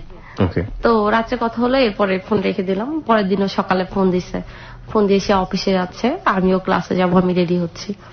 তারপরে এই কথা হইলো, মানে হালকা পাতলা কথা যাকে বলে। এর মাঝখানে ওই যে নাজমুল নামে যে ছেলেটা ছিল, ও কিন্তু আমাকে প্রায় ফোন দেয়। আচ্ছা, মানে আপনাদের এক ধরনের ব্রেকআপ হয়ে গেছে, মানে এটাকে এক ধরনের কি বলবো নাকি বলবো, ব্রেকআপই বলবো, ব্রেকআপ হয়ে গেছে, তারপরে সে কন্টিনিউ ট্রাই করে যাচ্ছে। হ্যাঁ, ট্রাই করতেছে যে তুমি আমার সাথে কন্টিনিউ করো আর আমি যেভাবে হোক রাজি করবো। তো ফোন দিলে কথাবার্তা, ওই যে একটা কথা হয়েছে, একটা মায়া যখন জন্মাচ্ছে না, তো একটা মায়া প্লাস ভালোবাসা যেটাই হোক ছিল তো। তো ওই ফোন দিলে কিছুক্ষণ কথা হয় টয়, কিন্তু আমি ওরকম সিরিয়াস রিলেশনে যাচ্ছি না আর কি। আচ্ছা, ফোন দেয়, কথা হয়, এদিকে আমার ওর সাথেও কথা হচ্ছে। তো ও জ্যাক যে ও ফোন দিচ্ছে, ওর সাথে কথা হচ্ছে, কেমন আছি, ভালো আছি, ভালো মন্দ, ওর ভালো মন্দ আমার সাথে শেয়ার করতেছে, আমি আমার সবকিছু ওর সাথে শেয়ার করতেছি। মানে ভালো লাগতেছে, ওর কোম্পানিটা অনেক ভালো লাগতেছে, কথাবার্তা সবকিছুই অনেক ভালো লাগতেছে। এরকম চলতে চলতে প্রায় 1-2 মাস চলে যায়। আমি বলি, আচ্ছা এবার সত্যি করে বলো তো তোমার রিয়েল নাম কি? তারপর বললাম আমার নাম হচ্ছে Johnny, Nuruzzaman Johnny. Nuruzzaman Johnny. হ্যাঁ। আচ্ছা। বাসা খিলগাঁও, তিলপাড়া। এটা হচ্ছে 2010-এর শেষের দিকে। তো খুব ভালো একটা সম্পর্ক হয়ে যায় জনির সাথে আমার, খুব ভালো ফ্রেন্ডশিপ হয় ওর সাথে আমার। মানে ততদিন আপনাদের দেখা হয়নি দুজনে? না, দেখা হয়নি। আচ্ছা। তো আমার আবার বেস্ট ফ্রেন্ড যে ছিল ওর নাম হচ্ছে নয়ন। আমরা ছোটবেলার ফ্রেন্ড ছিলাম। জি। এটা আমাদের মানে ওর বাড়িও পাবনা ছিল। তো আমি এবার ওর সাথে সবকিছুই, মানে বেস্ট ফ্রেন্ড যেহেতু সবকিছু তো শেয়ার করবোই, সবকিছু ওর সাথে শেয়ার করতাম। আর কুমিল্লাতে আমার বেস্ট ফ্রেন্ড ছিল, ওর নাম ছিল বাঁধন। তো ওদের সাথে আমি এবার জনির ব্যাপারটা শেয়ার করলাম। তো বললো যে তোর কি প্রপোজ টোপোজ করছে? আমি না, প্রপোজ টোপোজ করে নাই বা প্রেম টেম করবে এরকম কোনো ভাব নাই ছেলের। আছে না অনেক ছেলেরা ফোন দিল, 2-3 মাস কথা বললাম বা 2-4 দিন কথা বললাম, ভাল লাগতেছে বা আই লাভ ইউ টা লাভ ইউ বলে ফেলে। এই ছেলের ভিতর না এরকম কোনো ভাবই নাই, জানোস। মানে আমি টোটালি শকড যে একটা ছেলে কথা বলতেছে একটা মেয়ের সাথে, কোনো ভাবই নাই, মানে প্রেম টেম করবে এরকম কোনো ভাবই নাই, বা প্রপোজ করবে এরকম কোনো ভাবই নাই। মানে কথা বলতেছে, ভালো লাগতেছে, কথা বলতেছে, ফ্রেন্ড, খুব ভালো ফ্রেন্ডের মতো, ওর ভালো মন্দ শেয়ার করতেছে, আমিও শেয়ার করতেছি, এরকম আর কি। মানে ভালো লাগতেছে কথা বললে, যে যাই হোক অ্যাটলিস্ট এরকম একটা ছেলে পাওয়া যেত, টাকি টাঙ্কি মারার কোনো চিন্তা ভাবনা নেই। হ্যাঁ। তো নয়নের সাথে শেয়ার করলাম। নয়ন আর আমি আমার লাইফে যা হতো আমি সবকিছু আমার ফ্রেন্ড নয়নের সাথে শেয়ার করতাম এখন পর্যন্ত, এখন অব্দি। এরপরে ওর সাথে কথা চলতে থাকে, এটা 2010-এর শেষের দিকে। তো এর মাঝখানে কিন্তু আমাকে নাজমুলও ফোন দেয়। নাজমুল আমাকে প্রায় ফোন দেয়, মানে ওর ফোনটা লাগাতার প্রতিদিন থাকে না, ওর ফোনটা হঠাৎ মঠাৎ একদিন ফোন দিল। তো নাজমুল ফোন দিলে আমি অ্যাভয়েড করার চেষ্টা করি, করলেও করা হয়ে উঠতো না। এক ধরনের সফট কর্নার কাজ করতো, এক ধরনের সফট কর্নার কাজ করতো আর কি। তো তারপর ওর সাথে কথা বলি। এদিকে জনিকে আমি নাজমুলের কথাটা তখনও বলি নাই, যেহেতু আমার এটা হচ্ছে না, এটা আমি আর ঢাকঢোল পিটায় বলে তো লাভ নেই। জি। তো তারপরে 2011 জানুয়ারি 4 তারিখ জনির বার্থডে। জনির বার্থডে? হ্যাঁ। ওকে। আমি ঢাকায় আসবো আর কি। আমি তো আমার বাসায় প্রত্যেক সপ্তাহে আসি, মাঝে মাঝে 2-1 সপ্তাহ মিস হয় আর কি, আম্মুর কাছে আসি। তো আমি বাসায় আসবো, তো জনি বলতেছে যে তাহলে তো 4 তারিখে আমার বার্থডে, 4 তারিখের আগে আইসো। আমি বললাম দেখি, চেষ্টা করবো, আমি তো 4 তারিখেও যাইতে পারি, শিওর না, মানে ক্লাস যদি অফ থাকে ক্লাসের উপর ডিপেন্ড করে আর কি। তো আমার 3 তারিখে ক্লাস শেষ হলো, হতে হতে বিকাল হয়ে গেছে, আমি আর রওনা দেই নাই, যে 4 তারিখ ভোরে রওনা দেবো। আচ্ছা। 4 তারিখে সকালে আবার প্ল্যান কি 4 তারিখে দেখা করবেন ওনার সঙ্গে? না, এর আগে হচ্ছে, ও সরি ভুলে গেলাম, মিস করছি। হ্যাঁ বলুন। এর মাঝখানে এর আগে ওর সাথে আমার একবার দেখা হয়েছে। কিভাবে ফার্স্ট মিটটা? এটা হচ্ছে 2010-এর অক্টোবরে, শাহজাহানপুর ইসলামী হসপিটালটা আছে না, এটার নিচে দেখা হয়েছে। আমি আমার নানুকে ডাক্তার দেখাইতে আসছি, তো হঠাৎ করে আমি ওর সাথে দেখা করবো না, ও অনেক বলতেছিল দেখা করতে, দেখা করো দেখা করো। তো হঠাৎ করে মনে হলো যে তাক দেখাই করে যাই, ওর বাসা তো শাহজাহানপুর থেকে আর কতটুক। আমার নানুকে ডাক্তার দেখাইতে আসি। আমি বললাম যে তুমি তাহলে একটা কাজ করো, তুমি হসপিটালের এখানে চলে আসো। হঠাৎ করে আমি বলছি, ও কিন্তু 2-3 দিন ধরে আমি ঢাকায় আসছি আমাকে বলতেছে দেখা করার কথা, আর আমি হঠাৎ করে তখন ওকে বলতেছে আমি এখন দেখা করবা তুমি? আমি বললাম হ্যাঁ। বলতেছে আমি তো ড্রিঙ্কস করতেছি ফ্রেন্ডদের সাথে, মানে ওর ড্রিঙ্কসটা কন্টিনিউ করতো না, আচ্ছা, অকেশনালি আর কি, কোন ফ্রেন্ডের বার্থডে ছিল তখন ড্রিঙ্কস করতেছিল। তো আমি বললাম আচ্ছা ঠিক আছে, তাহলে দেখা করার দরকার নেই। না না না আমি আসতেছি। ও আসছে, তো যায়া আমি ওরে দেখে আমি টোটালি শক, মানে ওরে দেখে আমি এত ভয় পাইছি। কেন ভয় পাইছি? ও জিম টিম করতো তো, শরীর ছিল ওরকম, হাইটও ওরকম, আবার ড্রিঙ্কস করছে, চোখগুলা লাল হয়ে আছে। First meet? হ্যাঁ, দেখা আমি চিন্তা করতেছি আল্লাহ রে আল্লাহ, আমি কোন গুন্ডার পাল্লায় পড়লাম। পরে আমি দেখে আমি তাকাই আছি, আমি বলছি তুমি জনি? বলতেছে হ্যাঁ। বলতেছে এই তোমার জন্য আমি ড্রিঙ্কস ফালাই আসছি, তুমি জানো আমি সব ফ্রেন্ডের কত মিথ্যা কথা বলে আসছি, আজকে আমার অমুক ফ্রেন্ডের বার্থডে। আমি বললাম যে না আসলে আমি দেখা করবো না ভাবছিলাম, পরে ভাবলাম তোমার বাসার কাছে আসছি, দেখা করেই যাই। মানে একটা জিনিস বুঝতে পারছি যে আপনাদের মধ্যে সম্পর্কটা অনেক বেশি ফ্রেন্ডলি ছিল, সো আপনারা দুজনের যে কোনো বিষয়ে খুব ইজি গোয়িং একটা ব্যাপার ছিল। দুজনকে দেখলেই যে দুজনের ভিতরে একটা অন্যরকম সফট কর্নার কাজ করবে ব্যাপারটা এরকম না, না, না। খুবই ইজি গোয়িং যেটাকে বলে। হ্যাঁ বলুন। তো তারপরে ওরে দেখে আমি মুখের উপরই বলে ফেলছি, আমি বলছি তোমার দেখা তো আমার ভয় লাগতেছে। কয়, কি ভয় লাগতেছে? আমি কই, তোমার দেখে ভয় লাগতেছে, তুমি তো যখন তখন আমার মনে হয় মাইরা টাইরা ফেলবে এরকম। কয়, কেন এরকম লাগতেছে কেন? আমি কি ভাই আমি শুনছিলাম তোমার হাইট বেশি, কিন্তু তোমার যে এরকম চিন্তা করতে পারে তাই। তো হাসতেছে। আমি কই, তোমার চোখগুলো আরো লাল হয়ে আছে। বলতেছে আমার চোখ তো সবসময় লাল হয়ে থাকে, আর ড্রিঙ্কস করছি তো এই জন্য আরেকটু লাল হয়ে আছে আর কি। তো ওর চোখগুলা মানে খুব সুন্দর লাগতেছে, পাপড়িগুলা এরকম ছিল, মানে আমরা মেয়ে মানুষেরও চোখের পাপড়ি এরকম থাকে না, মানে বড় বড় ছিল, আর মনে হয় কি মাস্কারা দিয়ে চোখের পাপড়িগুলা বেঁকা করে রাখলে যেমন এরকম। ওকে ওকে। আর চোখ দেখলে মনে হয় কি চোখে মনে হয় কাজল টাজল দিয়ে রাখছে এরকম। আচ্ছা, মানে ওর সবকিছুই গঠন, শরীরের এভরিথিং ওর সুন্দর ছিল আপনার চোখে? হ্যাঁ, আমার চোখে না, সবার চোখে, সবাই ওর প্রশংসা করতো। ঠিক আছে, জনি অনেক সুন্দর, জ্যাক ওর অনেক সুন্দর। একটাই ছিল, সেটা হচ্ছে ও কালো ছিল। তো ওরে আবার সবাই ব্ল্যাক ডায়মন্ড, আমিও বলতাম ব্ল্যাক ডায়মন্ডই বলতাম, চেতা যেত, কালো বললে খুব রাগ করতো। একটু পরে ওর কয়েকটা ফ্রেন্ড আসে, মাসুম ভাইয়া, আমি ওকে নাম ধরে রাখি, ও সব ফ্রেন্ডদের ভাইয়াই বলতাম, আমার যেহেতু সিনিয়র ছিল ওরা। মাসুম ভাইয়া, শিশির ভাইয়া, ওরা আসলো একটু পরে। আসার পরে মানে ওরা যেখানে যেত ওদের আমি ফ্রেন্ডশিপটা দেখছি, ওদের ফ্রেন্ডশিপটা মানে এখন এরকম ফ্রেন্ডশিপ দেখা যায় মানে না, বিন্দাস টাইপ যেটাকে বলে। হ্যাঁ, মানে যেখানে যেত সব ফ্রেন্ডরা একসাথে যাইতো, আর খুব ক্লোজ সম্পর্ক। ওরা আসলো, ওদের সাথে আমার পরিচয় করাই দিল। ওই ফার্স্ট ওর সাথেও দেখা, ওর ফ্রেন্ডদের সাথেও দেখা। তো ওখানে দাঁড়ায় আমরা বেশ কিছুক্ষণ গল্পই করি। তো এর মধ্যে আমি এবার জানতে পারি যে মানে তখনই কথা ওঠে আর কি। তো জানতে পারি যে ও রাজনীতি করে, মানে খুব ভালো একটা পর্যায়ে থাকে, আমি দলের নামটা বলবো না। আর রাজনীতি যে করে ও মানে ছোটখাটো ছুটকা বুটকা নেতা থাকে না, ভালোই একটা পর্যায়ে থাকে। কি ছিল সে? মানে রাজনৈতিক দলের নাম বলছে না, বাংলাদেশে তো বিভিন্ন রকমের রাজনৈতিক ও দল আছে। থাকে হচ্ছে খিলগাঁও থানার সেক্রেটারি। কোন দলের এটা বলতে চাচ্ছি না। কোন দলের এটা বলতে চাচ্ছেন না? খিলগাঁও থানার যে দলের নাম বলছেন না, সেই দলের সে সাধারণ সম্পাদক ছিল। এবং এটা কি বাংলাদেশের শীর্ষস্থানীয় দুটো রাজনৈতিক দলের মধ্যে যে কোনো একটি? ওকে, হ্যাঁ।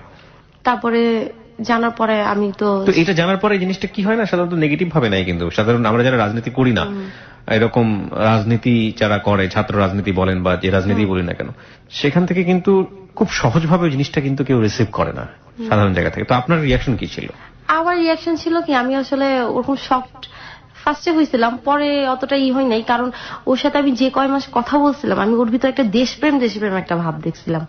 মানে দেশের জন্য কিছু করব, এলাকার জন্য, ওর এলাকার উন্নয়ন করবো। ও তো আমার সাথে সবকিছু শেয়ার করতো, তো এগুলো বলতো আর কি, ওর এলাকায় ও এটা করবে, ওর এলাকায় ও এটা করবে, এটা নির্মাণ, এটা করবে, সেটা করবে। প্লাস আমি ওর সাথে মানে কথা বলে একটা জিনিস দেখছি, ও মানে মানুষের খুব হেল্প করতো। ওকে। এবং এই ব্লাড দেওয়া, ও কিন্তু প্রত্যেক 3 মাস না 4 মাস পর পর ব্লাড দিতে হয় না, তো ও কিন্তু এটা কন্টিনিউ ব্লাড দিত। আচ্ছা, তার মানে এই রাজনৈতিক ব্যাপারটা আপনার ক্ষেত্রে তেমন একটা নেগেটিভ কোনো কিছু না না। আচ্ছা, ওকে। ওর ভিতরে আমি ওরকম গুণাবলী দেখি নাই। আচ্ছা, আমি যদি ওর ভিতরে ওরকম গুণাবলী দেখতাম তাহলে নেগেটিভ অর্থে কোনো গুণাবলী এরকম দেখি নাই। আচ্ছা।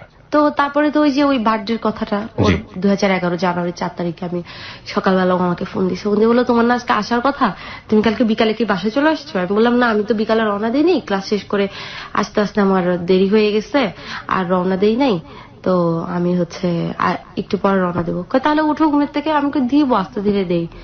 বলে যে তুমি কি সায়দাবাদ এসে নামবা নাকি যাত্রাবাড়ি নামবা? যাত্রাবাড়ি থেকে গাড়ি দেবো। তখন তো আপনি কুমিল্লাতে? হ্যাঁ। তো মানে আমি আম্মুর বাসায় আসতেছি, আম্মু তো ঢাকায় থাকে। তো আমি উঠে রওনা দিলাম। রওনা দেওয়ার পরে এর মাঝখানে তো আমার সাথে কথা হয়েছে, মানে আমি ঢাকার কাছাকাছি চলে আসছি। তারপর আমি বলতেছে আমি তো সায়দাবাদ আসছি। আমাকে তুমি সায়দাবাদ আসছো কেন?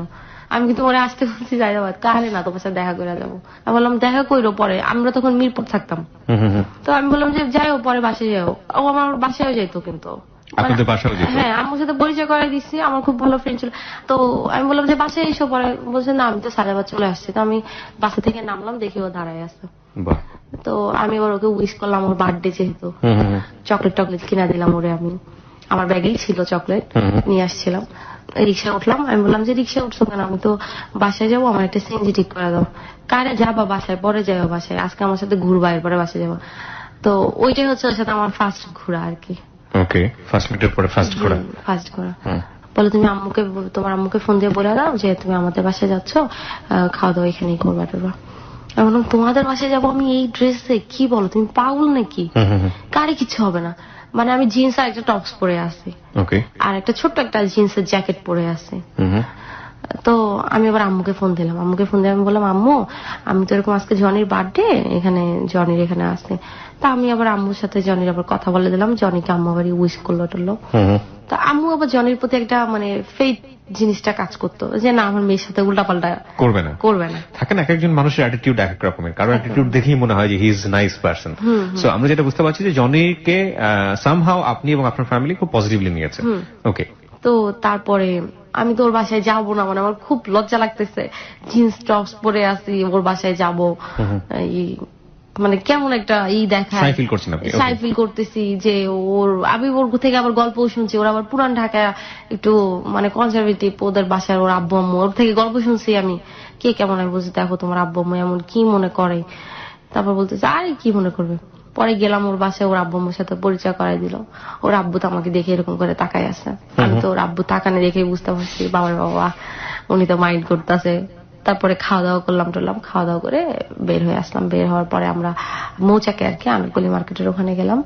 ওখানে যে ওর ফ্রেন্ড ট্রেন্ড সব আসলো, সব মিলা ধুমছে আড্ডা মারা। আড্ডা মারতেছি, এরপরে প্রায় 8টার মতো বাজে গেল। এরপরে আমি বললাম যে বাসায় চলে যাওয়া দরকার। তারপরে আমাকে বাসায় দিয়ে আসলো। ঢাকায় থাকলাম 2-3 দিন, আবার ক্লাসের টাইম হয়ে গেল। পরে আবার কুমিল্লা চলে গেলাম। তার 2-3 মাস পরে ও আবার কুমিল্লা গেল। কুমিল্লা যাওয়ার পরে সারাদিন ঘুরলাম ফিরলাম। আমি আর আমার রুমমেট ছিল লতা আপু। তো লতা আপু আবার খুব ভালো গান গাইতে পারতো। তো লতা আপু ওকে আবার একদিন গান শোনাইছিল।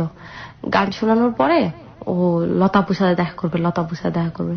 তো মূলত এই জন্যই ওরা কুমিল্লাতে গেছিল যে লতাপুর সাথে দেখা করবে, প্লাস তোমার সাথে দেখা করবো, চলে আসবো। তো কুমিল্লা গেল, সারাদিন আমি লতাপু ঘুরলাম, বিকালবেলা ও রওনা দিয়ে দিল। এভাবেই চলতেছে ওর সাথে আমার। ও সকাল বিকাল আমাকে কন্টিনিউ ফোন দেয়। এর ভিতরে কিন্তু আমাকে নাজমুলও ফোন দেয়। নাজমুল কিন্তু ফোন দেওয়া অফ করে নাই। নাজমুল কিন্তু এখনো আমাকে রাজি করানোর চেষ্টাই করতেছে। ওর কথা একটাই যে আমার বাবা মা রাজি না হলে আমি তোমাকে বিয়ে করতে পারবো না, আমি আমার বাবা মাকে রাজি করবো। তা আমার কথা হচ্ছে তুমি তোমার বাবা মাকে রাজি করো, এখনো করো। আর জনির সাথে কিন্তু আমার প্রেম হচ্ছে না। জনির সাথে আমি ব্যাপারটা তখনও শেয়ার করি নাই। তো আমার রুমমেটরা, আমার লতাপু আমাকে বুঝাইলো যে দেখ মনীষা, আমার মনে হয় জনি তোকে লাইক করে। আমি বললাম না, জনি আমার লাইক করে না। তো লতাপু বলতেছে আরে মনীষা, জনি তোরে লাইক করে, ও তোকে কখনো বলবে না, ও ওরকম টাইপের ছেলে না, মানে তুই 8-10টা ছেলের সাথে ওরে মিলাইস না। বললাম করলে করুক, আমার তোর বলে না। কয় তুই একটা কাজ করতি, নাজমুলের সাথে করে ফেলে। আমি নাজমুলের সাথে আমার ব্রেক করে ফেলছি, ও যদি আমাকে ফোন দেয় আমার কি করার আছে। তারপরে লতাপ আমাকে বুঝাচ্ছে যে মনীষা তোর লাইফের তো এমনিতেই এরকম অবস্থা, জনি যদি তোকে প্রপোজ করে তুই রাজি হয়ে যাস।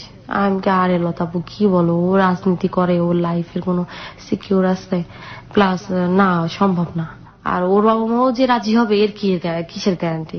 লতাপু আমাকে বলতেছে দেখ মনীষা, জনি এমন একটা ছেলে, আমার মনে হয় যে জনি যদি তোকে প্রপোজ করে তো রাজি হয়ে যাওয়া উচিত।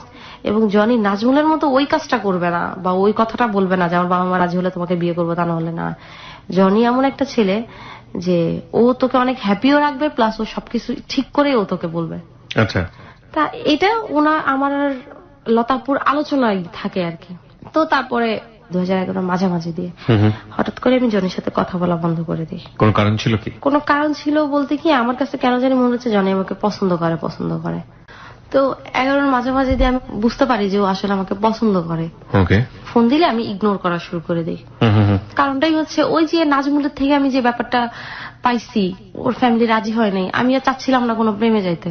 আবার প্রেম টেম করবো, আবার এরকম কাহিনী হবে, বাবা এসব দরকারই নাই আমার। তখনও জনি আমাকে বলে যে তুমি আমাকে ইগনোর করতেছো কেন, কারণ কি? আমি বললাম দেখো জনি, আমি আসলে চাচ্ছি না, আমি চাচ্ছি আমাদের সম্পর্কটা যেমন ছিল এরকমই থাক। আমি বললাম তুমি যা ভাবতেছো এরকম তো এটা সম্ভব না। কেন সম্ভব না কেন, আমি কোন দিক দিয়ে খারাপ? আমি বললাম দেখো, খারাপটা মেন কথা না, খারাপ আমি, আমার প্রবলেম, তোমার কোনো প্রবলেম নেই। তারপর বলতেছে যে তোমার এই প্রবলেম, আমার কাছে কোনো প্রবলেম না।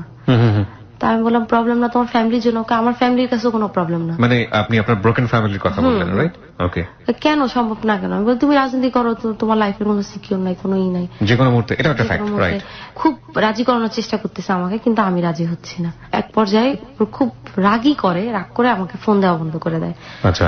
হঠাৎ করে 3-4 দিন পরে আমাকে ফোন দেয়, ফোন দিয়ে আমাকে বলে কি মনীষা আমার তো একটা প্রেম হয়ে গেছে। আমি বললাম ভালো তো, গুড নিউজ। আমি শুনে যে আসলে তখন খারাপ লাগতেছে এরকম কোনো কিছু না, ও ভাবতেছে আমার হয়তো খারাপ লাগছে, এক ধরনের জেলাসি তৈরি করা বা এক ধরনের করা। হ্যাঁ। মেয়ের নাম কি? বলতেছে ওর নাম তো মৌ। দাঁড়াও তোমার সাথে আমি কথা বলে দিব। আমি বললাম আমি কথা বলে কি বলবো, কারণ আমি তো তোমার ওই মেয়ের কাছে আবার সারাক্ষণ আমারই গল্প বলতো, মনীষা এটা, মনীষা সেটা। ঘন্টাখানেক পরে মেয়ের সাথে আমার কথা বলাই দিছে। কথা বলার পরে আপনার ফিলটা কি? কথা বলার পরেও ফিল তো তারপরে টু বি অনেস্ট আপনার কি ফিল হচ্ছিল সেই মুহূর্তে? কেমন যেন রাগ হচ্ছিল। সেটাই আমি এই ন্যাচারাল ফিলটাই জানতে চাচ্ছিলাম। তারপরে জনিকে বললাম যে হ্যাঁ কনগ্রেস, এই সেই প্রেম করতেছে ভালো। বলতেছে যে উফ কিরকম যেন পুরো একটা গন্ধ লাগতেছে, পুরো গন্ধ লাগতেছে। আমার রুমে তো কয়েল চলতেছে, তুই মনে হয় কয়েলের গন্ধ পাইতে। তারপরে আমি বলতেছি আচ্ছা ঠিক আছে রাখি ভাই। আচ্ছা আমি এই যে ফোন রাখছি, আমি এরপরেও ফোন দিলে আমি ফোন ধরতাম না। দেখা যাচ্ছে 2 দিন 3 দিন ধরে আমাকে ফোন দিয়েই যায়। লতাপুকে ফোন দেয়, তাই আমার রুমমেট অন্য কাউকে ফোন দিচ্ছে। তো তারপরে 2-3 দিন পর আমি ফোন ধরতাম। ফোন ধরলাম কি ব্যাপার, কি হয়েছে, তোমার গার্লফ্রেন্ড মাইন্ড করবে না, তুমি এত ফোন দাও কেন আমাকে? তুমি আমার সাথে কথা বললে তোমার সমস্যা দেখি, আমরা তো ফ্রেন্ড, তুমি বলছো না আমরা ফ্রেন্ড, তারপরে তো ফ্রেন্ডই আছি, তো এখানে সমস্যা কোথায়? আমি বললাম না কোনো সমস্যা নাই, দেখো অনেক সময় তো ফ্রেন্ডশিপটা তোমার গার্লফ্রেন্ড ভালোভাবে না, এটা আমার ব্যক্তিগত ব্যাপার। তো তারপর আমি ফোন ধরতাম না 2 দিন 3 দিন পরে। মানে আমার একটা রাগও কাজ করতো যে এটা কোন ধরনের ব্যাপার হলো রে বাবা, তুই আমার বললি আমার তোর ভাল লাগে, আমি রাজি হইলাম না, এলাকে তুই মানে আরেকজনের সাথে প্রেম করবি, এটা কোন ধরনের কথা হইলো? মানে কেমন ফাতরা টাইপসের ছেলে। কয়েকদিন পরে এরকম যাচ্ছেই ওর গার্লফ্রেন্ডের সাথে আমার নিয়েও ঝামেলা হয়েছে। ওর গার্লফ্রেন্ড ওকে বলছে যে হ্যাঁ তুমি ওর সাথে কথা বলবা, তা নাহলে আমার সাথে কথা বলবা। ও আবার এই কথা ফোন দিয়ে আমাকে বলছে। আমাকে তাহলে ফোন দাও কেন? ফোন দিয়ে আবার তুইও বলতাম আমি ওকে, তুমি যে বলতাম সবসময় তা না, তুইও বলতাম। তো বলতেছে যে না আমার তো তোমার সাথে কথা না বললে ভালো লাগে না, তোমার সাথে শেয়ার না করলে আমার ভালো লাগে না। আমি শোনো তুমি একটা ফালতু আর তোমার গার্লফ্রেন্ড হচ্ছে আরেকটা ফালতু, 2 ফালতু মিলায় তোমাদের এই অবস্থা, তাহলে জগতে সবচেয়ে ভালো হচ্ছে তুমি না? আমি তো ভালোই, আমি কি খারাপ নাকি? তোমার গার্লফ্রেন্ড হচ্ছে একটা আস্তা ফালতু একটা মেয়ে। তো বলতেছে তুমি কিভাবে বুঝলো ফালতু? আমি কি শোনো আমি হোস্টেলে থাকি, মেয়েদের সাইকো সম্পর্কে আমি বুঝি। ওই মেয়ে হচ্ছে একটা ফালতু একটা মেয়ে, ওই মেয়ে যাই দেখো তোমার নাকে দড়ি দিয়ে ঘুরাইতেছে, আরো কত ছেলের সাথে প্রেম করে। তো জনি বলতেছে করলে করুক, এটা আমার গার্লফ্রেন্ডের ব্যাপার, এটা তোমার ব্যাপার কি? তোমার এত কথার কি দরকার? তো ওই মেয়ে আবার করছে কি, মেয়ের একটা ফ্রেন্ড দ্বারা আমার কাছে ফোন করাইছে। আমি ছেলের বই কাটুক আমি ফোনটা রেখে দিয়েছি। আচ্ছা মানে একটা জিনিস কি মানে পরিষ্কার, আলটিমেটলি জনি কি মেয়েটার সাথে প্রেম করছিল নাকি আপনাকে? না, জনি মেয়েটার সাথে প্রেম করতেছে, আলটিমেটলি করছিল। হ্যাঁ করতেছে, কিন্তু ও কিন্তু মেয়েটাকে ভালোবাসে না, মানে ও আমাকে দেখায় প্রেমটা করতেছে। এক্স্যাক্টলি, মানে মেয়েটা জানতো যে জনি তাকে লাভ করে, কিন্তু জনি আসলে তাকে লাভ করছে না। না করতেছে না। এবং আমার যেটা মনে হয় যে আপনাকে পাওয়ার জন্য মেয়েটাকে উইপন হিসেবে ব্যবহার করছে সে। হ্যাঁ হ্যাঁ ফাইন, ওকে। তারপর ওই ছেলে ফোন রেখে দিল, আমি ছেলেকে বকাবকি করলাম। ওই যে মৌয়ের ফ্রেন্ডে আমাকে ফোন দেওয়া হয়েছে, এই কাজটা মৌ করাইছে। মানে মৌ আসলে জনির কাছে আমাকে খারাপ প্রমাণ করার জন্য আমি তো কথা বললামই না। তো পরের দিন জনি আমাকে ফোন দিচ্ছে, বলতেছে যে রাত্রে কি তোমাকে কোনো ছেলে ফোন দিচ্ছে, তুমি কি কথা বলছো? আমি বললাম যে একটা ছেলে ফোন দিচ্ছে, তুমি কথা বলছো? আমি কি কথা বলছি কি, আমি এরকম বলছি ছেলে ফ্রেন্ডশিপ করতে চাই, আমি এরকম বলছি যে তুমি আমাকে ফোন দিবা না, তুমি তো আমার ছোট। কার কিছু বলছো? আমি না বইকা টুকা ফোন রেখে দিচ্ছে। ঠিক আছে। আমি বলছিলাম কেন, এই কাজটা নিশ্চয়ই তুমি করছো? বলতেছে আমি করি না, এরকম এটা মোয়ের ফ্রেন্ড। এরপরে তো আমার মেজাজ খারাপ হয়ে গেছে যে কত বড় সাহস রে তোর গার্লফ্রেন্ড আমার ফোন দিল। আমি তো গালি গালাজ কইরা মানে মুখে যত রকম গালি আসে যে তোর ফ্রেন্ড কেন, তোর গার্লফ্রেন্ড কেন ফোন দিবে? আলটিমেটলি কাটা খায় নুনের ছিটা। ওকে, ও চুপ করে সব শুনতেছে, কিন্তু ও খালি বলতেছে তুমি তো রাগ করতেছো কেন? রাগ করতেছো না, রাগ করে কি হয়েছে? এটা আমার মানে আমি যাই বলি ও তারপর ওর গার্লফ্রেন্ডের খালি প্রশংসা আমার সামনে, ওর গার্লফ্রেন্ড আর ফোন দিয়ে দিয়ে খালি গার্লফ্রেন্ডের প্রশংসা করতো, গার্লফ্রেন্ড এটা করছে, গার্লফ্রেন্ড সেটা করছে।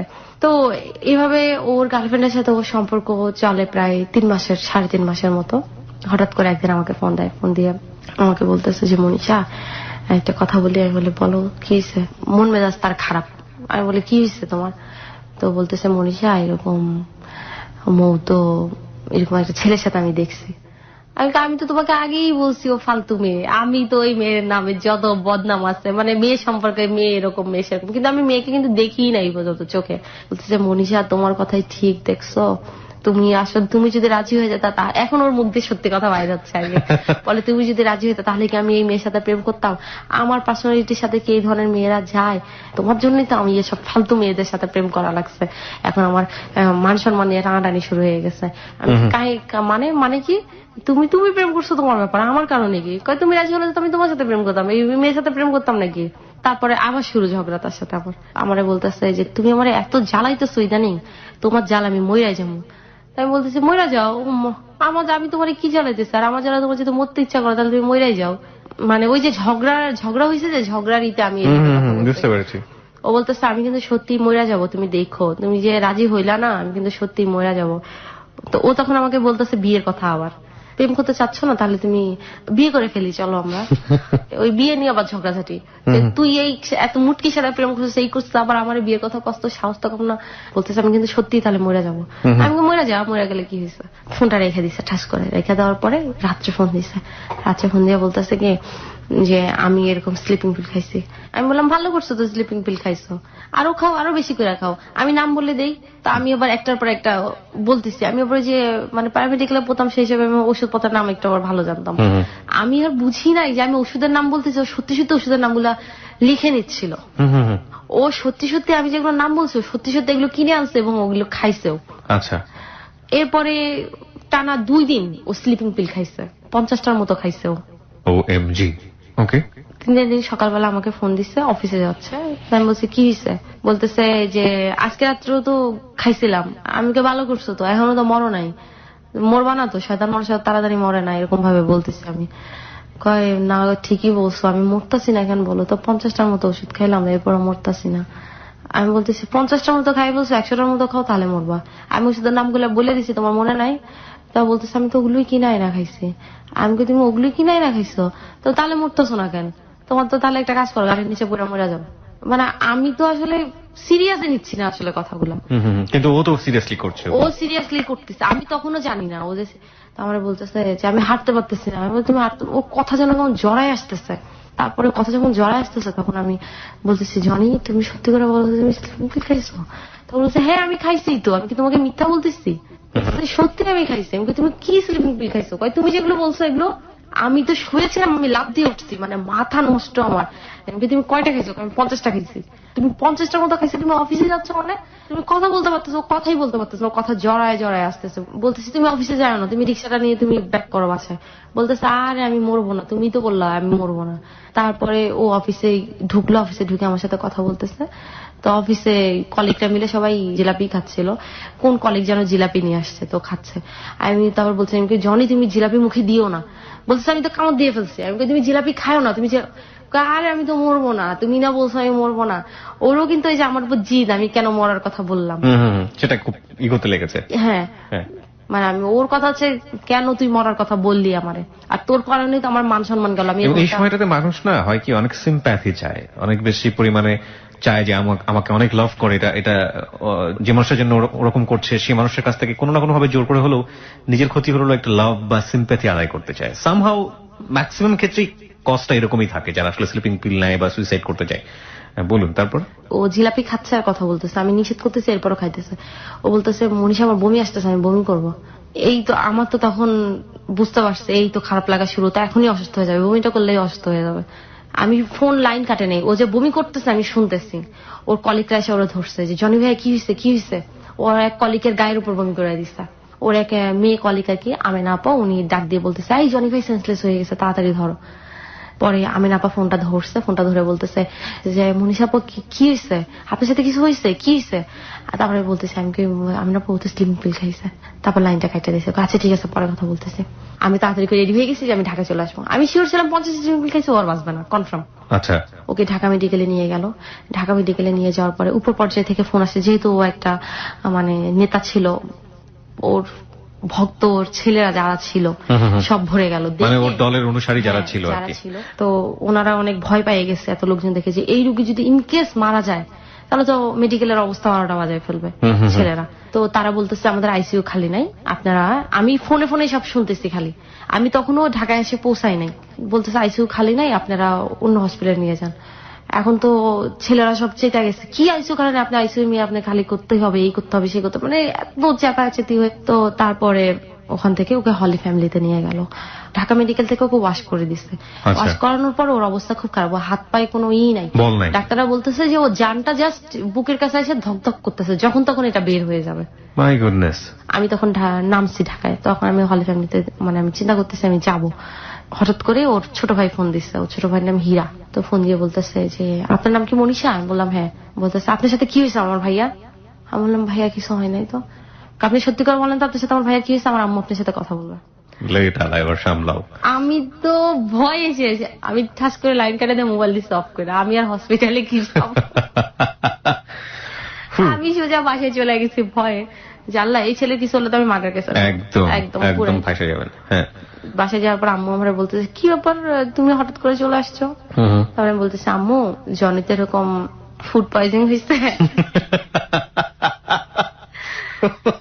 তো অবস্থা তো খুব খারাপ, এই জন্য ওকে দেখতে আসছি। কয় তাহলে কোথায় আছে? আমি বললাম হলি ফ্যামিলিতে। কয় তাহলে তুই হলি ফ্যামিলি ঘুরে আসতে, আবার এখন আসতো, আবার যাবে। আচ্ছা ভালো হয়েছে, তাহলে আমিও যাই।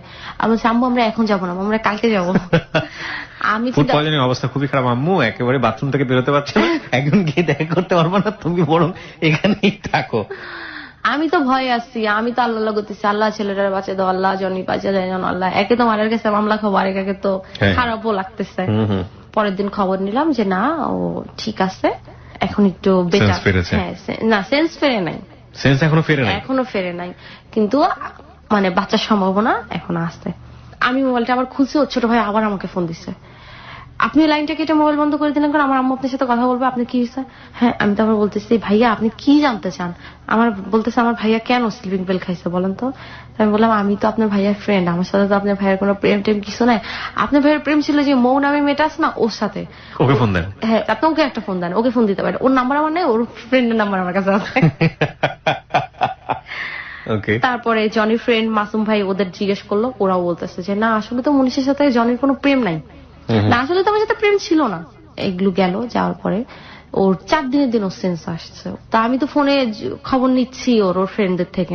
4 দিন ওর সেন্স আসার পরে ও আমাকে ফোন দিচ্ছে। ফোন দেওয়ার পরে মানে এত আস্তে আস্তে কথা বলতেছে, ওর কথা আমি লাউড স্পিকার দিয়ে শুনতে পাচ্ছি না, পরে হেডফোন লাগাইছি, এত আস্তে। আমি বলছি তোমার সেন্স আসছে? বলতেছে হ্যাঁ। আমাকে তুমি আসার সাথে সাথে আমার ফোন দিছো?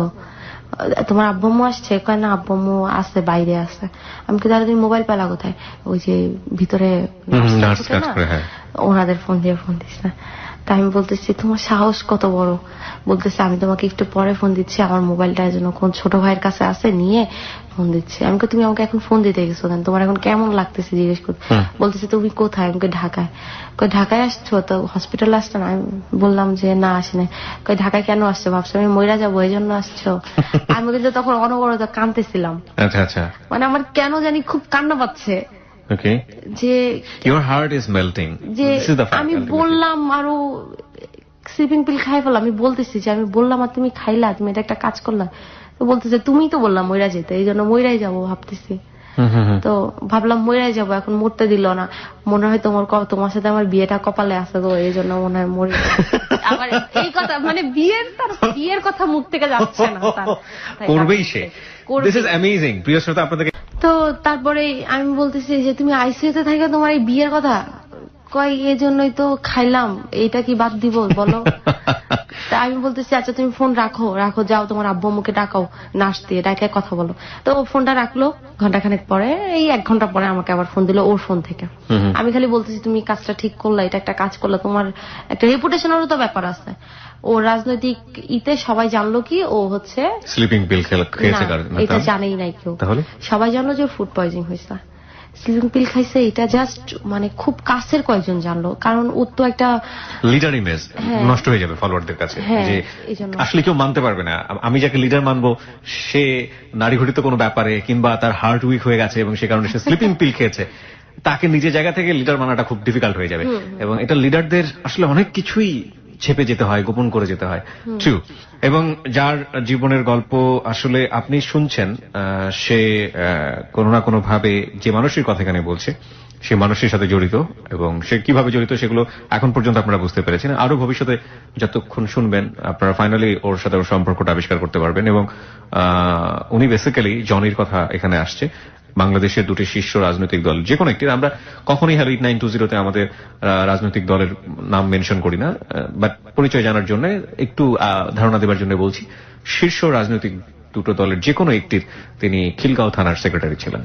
ওকে, হ্যাঁ বলুন। তারপর তো তারপরে সুস্থ হয়ে বাসায় গেল। বাসায় যাওয়ার পরে যখন বের হইতে পারলো, বের হওয়ার পরে আমার সাথে দেখা হইলো। তো দেখা হওয়ার পরে আমি তো আমি তাকাই আছি, মানে ও এত শুকায় গেছে, এমন হয়ে গেছে ওরে দেখে মনে হচ্ছে ওরা টোকা দিলে পড়ে যাবে। এখন ওর মুখে খালি ওই একই কথা, বিয়ে বিয়ে বিয়ে। মানে এখন আর কোনো প্রেমের কথা বলে না, আমি তোমাকে বিয়ে করবো ডিরেক্ট। হ্যাঁ। তারপরে আমি তো এখন ওকে বিয়ে করবো না, আমি বলতেছি না আমি তো বিয়ে করবো না। কেন বিয়ে করবো না? তাই আমি বললাম যে দেখো জনি, আমার এরকম, আমি তখন ওই নাজমুলের কথাটা তুললাম। আমার বলতে তুমি নাজমুলের কথাটা আমাকে বলো নাই। আমি বললাম এটা বলার মতো কোনো কারণ ছিল না, এটা যদি বলার মতো হইতো তাহলে আমি অবশ্যই তোমাকে বলতাম। তো এটা ওর সাথে ওর ফ্যামিলি রাজি না। আমাকে বলতেছে দেখো মনীষা, আমি তোমাকে একা একা বিয়ে করবো না, আমি তোমাকে বলবো না যে চলো কাজে অফিসে বিয়ে করে, আমি আমার ফ্যামিলি নিয়েই বিয়ে করবো, তুমি যদি রাজি হও। আমি বললাম যে জনি এটা কোনোভাবে সম্ভব না, তুমি রাজনীতি করো। আর আমার একে তো আমার ব্রোকেন ফ্যামিলি, আমি চাই আমি এমন একটা মানে বটগাছের নিচে যাই বসতে যেটা আমাকে সর্বক্ষণ ছায়া দিয়েই রাখবে। বলতেছে তো আমাকে কি তোমার এরকম লাগে, আমি কি তোমাকে ভালো রাখবো না? তা আমি বললাম হ্যাঁ রাখবা, হয়তো বা রাখবা, কিন্তু আমি কোনো রিক্সে যেতে চাই না। আমি ব্যাপারটা আমার সবার সাথে শেয়ার করলাম। আমার যে বেস্ট ফ্রেন্ড ছিল বাঁধন, নয়ন, ওদের সাথে শেয়ার করলাম। নয়নও বলতেছে দেখ মনীষা, জনি ভাই ভালো, সব দিক দিয়ে ভালো, কিন্তু ওই যে রাজনীতি করে এই জিনিসটাই বলতেছে। সবারই এক কথা। তো তারপরে এভাবে চলতে থাকে 2012 ফার্স্টের দিকে ও খুব নাসরবান্দা, বিয়ে করেই ছাড়বে। আমার নানির সাথে আমি ব্যাপারটা শেয়ার করলাম। তো আমার নানি বললো তাহলে একটা কাজ কর, তুই জনিকে বাসায় আসতে বলতো, আমি একটু কথা বলে দেখি। তারপর বাসায় আসতে বললো, তারপর জনির সাথে কথা বললো। আমার নানি বলতেছে যে দেখো জনি, তোমার তো আমরা আগে থেকেই চিনি, কিন্তু বিয়ের ব্যাপারটা তো এটা ছেলে খেলা না, আর তুমি বিয়ে করবা, তোমার ফ্যামিলি থেকে ব্যাপারটা কিভাবে নিবে এটাও কিন্তু একটা তুমি যদি তোমার ফ্যামিলিকে নিয়ে আসতে পারো, মনে করো অ্যারেঞ্জ ম্যারেজ যেভাবে হয় এরকম ভাবে যদি হয় তাহলে হয়তো আমরা দিতে পারি। তা আমার নানি বলতেছে যে মনীষা, ছেলেটা তোরে এত ভালোবাসে, অনেক কিছুই পাওয়া যায় জীবনে, কিন্তু এরকম ভালোবাসা কিন্তু জীবনে পাওয়া যায় না। Okay fine, this is a very good point. তারপরে ওর বাসায় ও জানাইলো, জানানোর পর ওর বাসা থেকে সত্যিই না বলছে, কিন্তু ও ব্যাপারটা আমার কাছে বলতেছে না। মানে বুঝলাম না, মানে জানালো মানে কি জানালো? আমাকে বিয়ে করবে। হ্যাঁ, কিন্তু না করলো কেন? ওই যে ব্রোকেন ফ্যামিলি। আপনাদের ফ্যামিলি ব্রোকেন, এই কারণে ফ্যামিলি থেকে না করে দিল। ওকে, কিন্তু সেটা সে আপনার কাছে গোপন রেখেছে। আমি যে কোনো ভাবে আমি বলতে চাই তোমাদের বাসা থেকে না লোকজন আসার কথা, আসতেছে না কেন? তারপর বলতেছে আসবে, একটু দেরি হবে, এই বোঝো না, মুখ দিয়ে বললে তো আসা হয় না, একটু গোছাইতে হয় না সবকিছু, আসবে। এবং ইনফ্যাক্ট আপনাকে বলবেও না, কারণ এত কষ্টের পর আপনি রাজি হয়েছেন। না হওয়ার পেছনের কারণটা হচ্ছে নাজমুল, বিকজ নাজমুলের সাথে প্রেম করার পর নাজমুলের ফ্যামিলি কিন্তু না করে দিয়েছে, just because of you belongs to the broken family. So ওই জায়গাটি থেকে একই কথা যদি আপনি জনির কাছ থেকেও শোনেন, তাহলে যতটুকু এগোচ্ছিল ততটুকু পিছিয়ে যাবেন। সেই কারণেই জনি এটা বলেনি, খুব স্বাভাবিকভাবেই সেটা সম্ভব। ও চাচ্ছিল ও যেভাবে পারো ও ফ্যামিলি ম্যানেজ করে নিয়ে আসবে। আচ্ছা, এই জন্য আমার কাছে ব্যাপারটা মানে গোপন করতেছিল, যে আমি গোপন করে যাই, এই যাক এভাবে আমি ম্যানেজ করে তো নিয়ে যাবই। ওকে। তো এরপরে আমি ওর এক ফ্রেন্ডের থেকে হঠাৎ করে শুনে ফেলি, ওর এক ফ্রেন্ড হাসতে হাসতে আমাকে বলে ফেলে, কিন্তু ওর ফ্রেন্ডও বুঝতে পারে নাই যে আমাকে বলে ফেললে এটা রিয়াকশন এত বেশি হয়ে যাবে। ওকে, প্রিয় জানতে পেরেছেন। তারপর আমি ওকে ফোন দিলাম, আমি ফোন দিয়ে জিজ্ঞেস করলাম যে তুমি কথাটা আমাকে বললা না কেন, তোমার ফ্যামিলি থেকে নাকি না বলে দিচ্ছে। তোমাকে কে বলছে? আমি বলছি যেই বলুক, তুমি বললা না কেন আমাকে? না না তো বলে নাই। এরকম তো একটু হয়েই থাকে, পছন্দের কথা শুনলে বাবা মারা একটু রিয়াক্ট করে। আমি বললাম রিয়াক্ট করে নাই, তারা তো টোটালি নাই বলে দিচ্ছে। বললো কি যে দেখো মনীষা, রাজি হয় নাই তো কি হয়েছে, আমি যেভাবে হোক আমি ম্যানেজ করব, তুমি একটু জাস্ট ওয়েট করো, একটু ধৈর্য ধরো, আমি 1 মাসের ভিতরে যেভাবে হোক ম্যানেজ করবো, এটা তুমি আমার উপর ছাড়ো। আমি তো বলতেছি না, আমি তো তোমাকে এই কারণেই করতে চাইছি বলছি যে না এটা হবে না, এটা কখনো সম্ভব না, কিন্তু তুমি তো জোর করে, আমি তো বলি নাই যে আমি তোমার সাথে প্রেম করবো, বা আমিও তোমাকে বলি নাই যে আমি তোমাকে বিয়ে করবো, তুমি বলছো সবকিছু, তো এখন এরকম ঝামেলা হচ্ছে কেন? বলছে তুমি আমাকে 1 মাস সময় দাও, 1 মাসের ভিতর আমি সব ঠিক করে ফেলবো। এই আবার ঝগড়াঝাটি এসব ব্যাপার নিয়ে, তো তারপরে আমি রাগারাগি করে আমি ফোন রেখে দিচ্ছি। আমি বলছি তুমি আমাকে আর ফোনই দিবা না। বলতেছে ফোন দিব না, এটা মানে আরেক ধরনের জটিলতা তৈরি হলো আপনাদের সম্পর্কের মধ্যে। ফোন দিব না কেন? তুমি ফোন দিবা কেন যেখানে এত বড় সমস্যা হয়ে গেছে? আমি বলছি যে সেকেন্ড টাইম, আপনার জন্য এটা সেকেন্ড টাইম। হ্যাঁ, আমি বলছি যে এখানে একটা প্রবলেম হইতেই পারে, তুমি কেন তাহলে রিস্ক নিতে গেলে? আমি তো বললামই। বাংলাদেশে ব্রোকেন ফ্যামিলির বিয়ে নিয়ে ও যে ঘটনাটা বলছে সেটা আসলে মোস্ট কমন একটা কেস। হ্যাঁ, মেয়ে যতই ভালো হোক না কেন, যতই গুণে গুণান্বিতা হোক না কেন, শুধু একটা পরিচয় তার সম্পর্ক ভেঙে যাবার জন্য যথেষ্ট, সেটা হচ্ছে মেয়ে ব্রোকেন ফ্যামিলির। ছেলের ক্ষেত্রে এটা তেমন একটা মেজর করে না। ইনফ্যাক্ট বাংলাদেশে বিয়ের ক্ষেত্রে পুরুষতান্ত্রিক সমাজে ছেলের ক্ষেত্রে তেমন কোনো কিছুই ম্যাটার করে না, কিন্তু মেয়েদের ক্ষেত্রে বিষয়টা খুব বেশি ম্যাটার করে। এবং ও যেটা বলছে সেরকম এক্সপিরিয়েন্স অনেকেরই আছে। বুঝতেই পারছেন যে আসলে কি বোঝাতে চাচ্ছে। বলুন তারপর। কারণ এটার কখনোই সম্ভব না। আর তুমি তোমার আব্বু আম্মুকে যেভাবেই হোক ম্যানেজ করবা, ম্যানেজ করে বিয়ে করবা, কিন্তু আমি সারা জীবন তো ওনাদের চোখে কালার হয়ে থাকবো যে আমার ছেলেরে কি করছে না কি করছে, আমার ছেলে এই মেয়ের জন্য পাগল হয়ে গেছে, লাস্টে আমরা প্রেসারে পড়ে রাজি হয়েছে, এই কথাটা আমার সারা জীবন শুনতে হবে। তো তারপরেও ফোন দিতেছে আমার, মানে বুঝানো যেভাবে পারে বুঝানোর চেষ্টা করতেছে আর কি।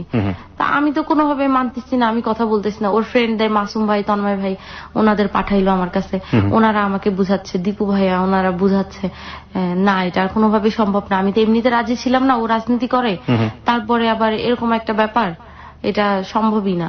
আপনারা বাদ দেন, ওর সাথে আমার যে সম্পর্ক ছিল ফ্রেন্ডশিপ, ওরকম ফ্রেন্ডশিপই থাকবে সারা জীবন, কোনো সমস্যা নেই, কিন্তু আর বাড়ার দরকার নেই।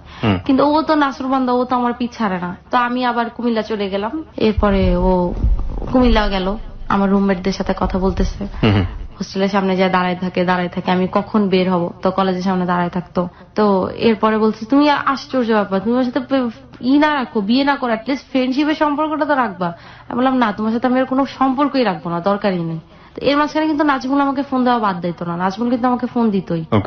তারপরে আমার মানে টোটালি ব্যাপারটার উপর একটা কেমন যেন একটা হয়ে গেছে। এভাবে যাইতে মনে করেন 2012 অক্টোবর পর্যন্ত চলে গেছে। অক্টোবর গেল, নভেম্বরের ফার্স্টের দিকে ওর সাথে আবার আমার মানে, তবে ওর সাথে আবার যোগাযোগ কখনো বন্ধ হতো না।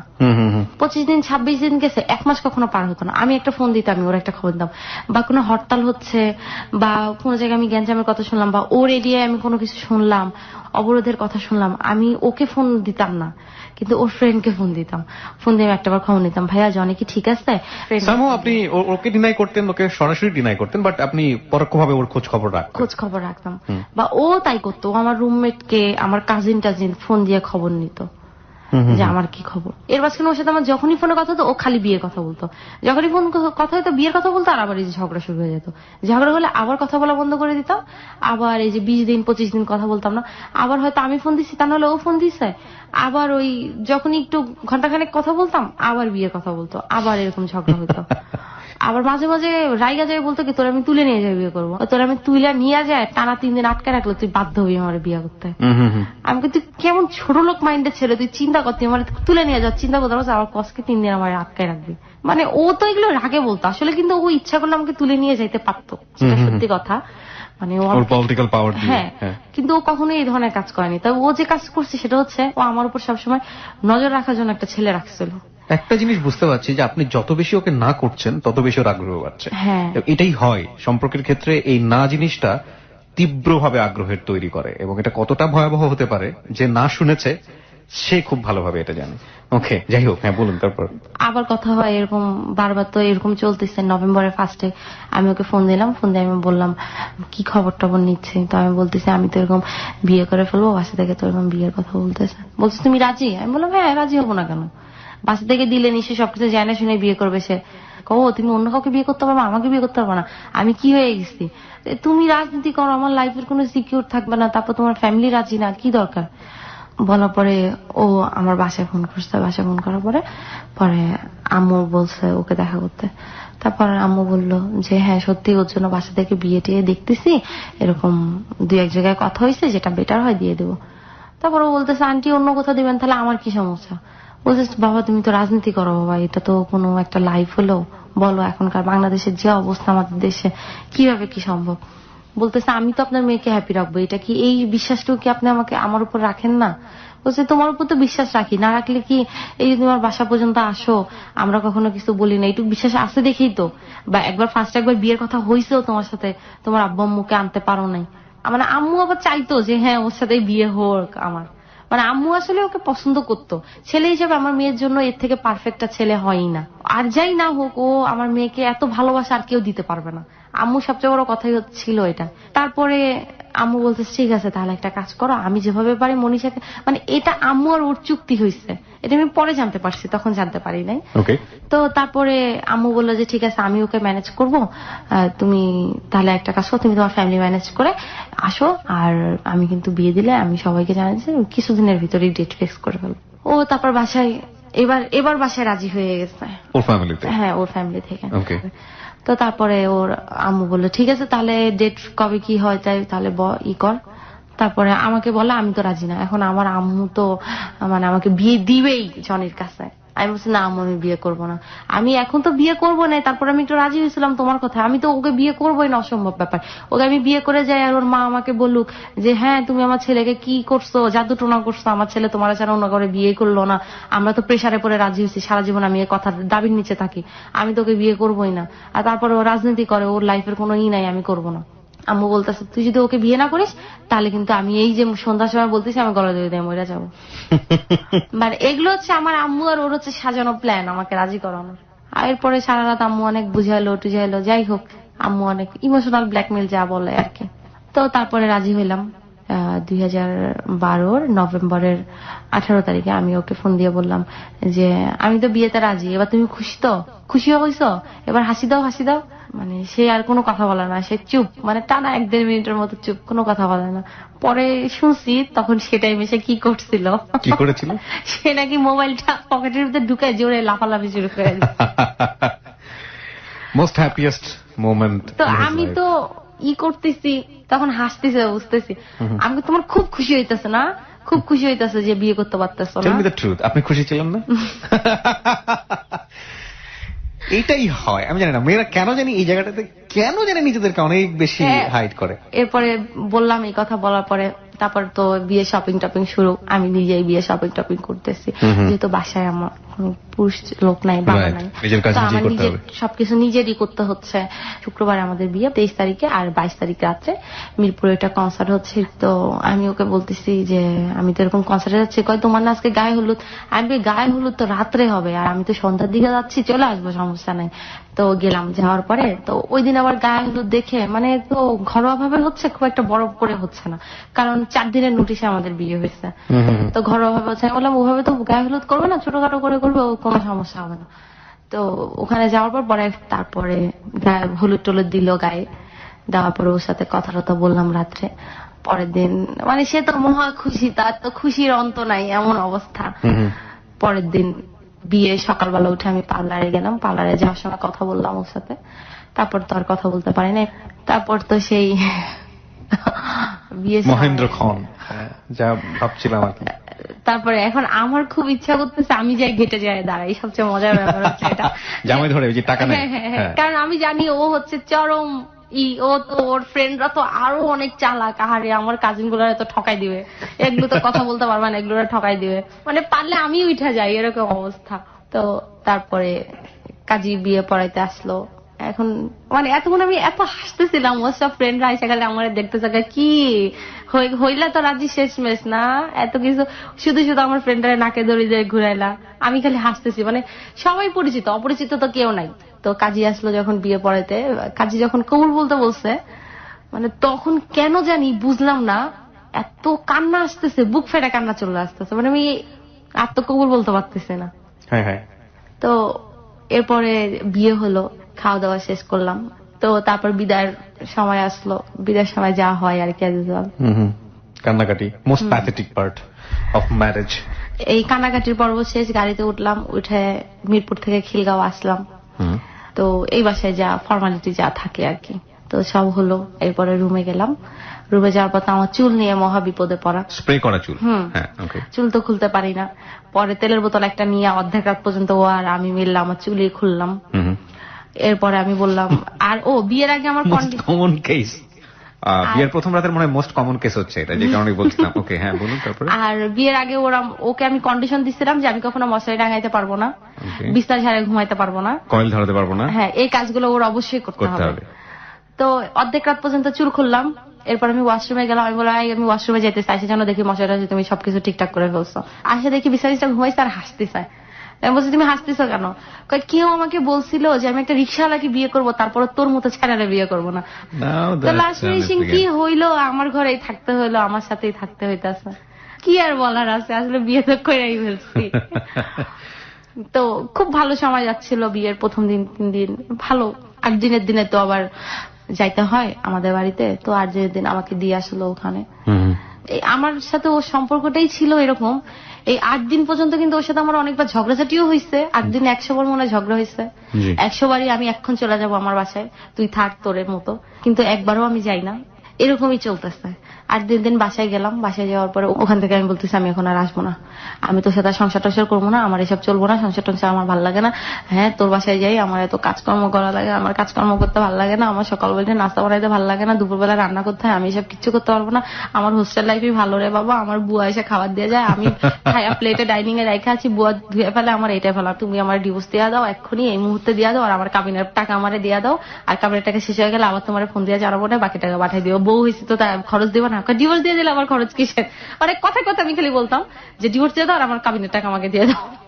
OMG। ওকে, তো ইট ওয়াজ ফান বেসিক্যালি। হ্যাঁ হ্যাঁ, না সিরিয়াসলি। আর দিনে দিন এই কথা বলতেছি, ও বলতেছে দেখো মনীষা, সংসার লাইফ তো এরকমই হয়, একটু মানায় নেওয়ার চেষ্টা করো না, কি করো, মানে ও আমাকে বোঝানোর চেষ্টা করতো। ওর আসলে সবচেয়ে বড় গুণ যেটা ছিল সেটা হচ্ছে ধৈর্য। অনেক বেশি ধৈর্য, অনেক ধৈর্য ছিল। আমি ওর সাথে এত এইটা বলতাম ওইটা বলতাম, এত খারাপ ব্যবহার করতাম, কিন্তু ও সহজে রাগ করতো না। ও আমাকে খালি বুঝাইতো। এটা খুবই ভালো গুণ একটা মানুষের জন্য, খুবই ভালো গুণ। একটা জিনিস যেটা বুঝি এই ছোট জীবনে বা এত জীবনের গল্প শোনার পরে, রাগটাকে কন্ট্রোল করতে পারা হচ্ছে সর্বোত্তম গুণের মধ্যে একটা, কিন্তু কতক্ষণই বা পারা যায়। হ্যাঁ, বারবার টেম্পারিং করলে একটা সময় হবেই। তারপরে এই 2 দিন থাকলাম ওখানে, এরপরে আমাকে আবার ওদের বাসায় নিয়ে আসলো। তারপর আমি আবার কুমিল্লা গেলাম, ফাইনাল পরীক্ষাটা দিলাম, দিয়ে চলে আসলাম। তো এপ্রিল মাসে 4 তারিখে দুপুরবেলা ওর সাথে আমার কি নিয়ে যেন ঝগড়া হয়েছে, মানে এমনিতেই হয় ছোটখাটো ব্যাপার নিয়ে, মানে সিরিয়াস ঝগড়া হইতো না, খুনসুটি লেগেই থাকতো। তো এরকম ঝগড়া করতে করতেই আমি আবার ঘুমাই গেছি। ঘুমটা একটু ভাঙছে, দেখি কি ও আমার পাশে নাই। আমি বলি কি ব্যাপার, ও কি ঘুমাইলো না? তারপর আমি বাথরুমের দিকে তাকাই, দেখি না, ও বাথরুমেও নাই। আমি ভাবলাম যে হয়তো বা ড্রয়িং রুমে বা ডাইনিং এ আছে, ড্রয়িং রুমে হয়তো বসে টিভি দেখতেছে। একটু পরে দেখি আমার মানে শ্বশুরের ফোনটা বাজে উঠছে। তারপর আমার শ্বশুর লাফ দিয়ে খাটের থেকে নামছে, মানে নামাটা না কেমন যেন অস্বাভাবিক মনে হলো। তারপর আমাকে বলতেছে মনীষা মনীষা তুমি কি ঘরে আসছো? আমি বললাম হ্যাঁ আব্বু, কি হয়েছে? আমি এবার তাড়াতাড়ি করে দৌড়াই গেছি। আমি বললাম কি হয়েছে? বলছে এরকম তো জনি অ্যারেস্ট হয়ে গেছে। বিয়ের কতদিন পরে এটা? এটা নভেম্বরের 23 তারিখে বিয়ে হলো, আর এপ্রিলের 4 তারিখে অ্যারেস্ট হলো। ওকে। অ্যারেস্টের কথা শুনে আমি চুপ হয়ে যাই, মানে আমার লাইফে এটা ফার্স্ট। এর আগে কি জনি কখনো অ্যারেস্ট হয়েছিল? তাকে জিজ্ঞেস করেছিলেন কিনা? হ্যাঁ, এর আগে হয়েছিল? কখনো হয়নি। কখনো হয়নি না, এটাই ফার্স্ট। ওকে। তো আমি শুনে তো শকড।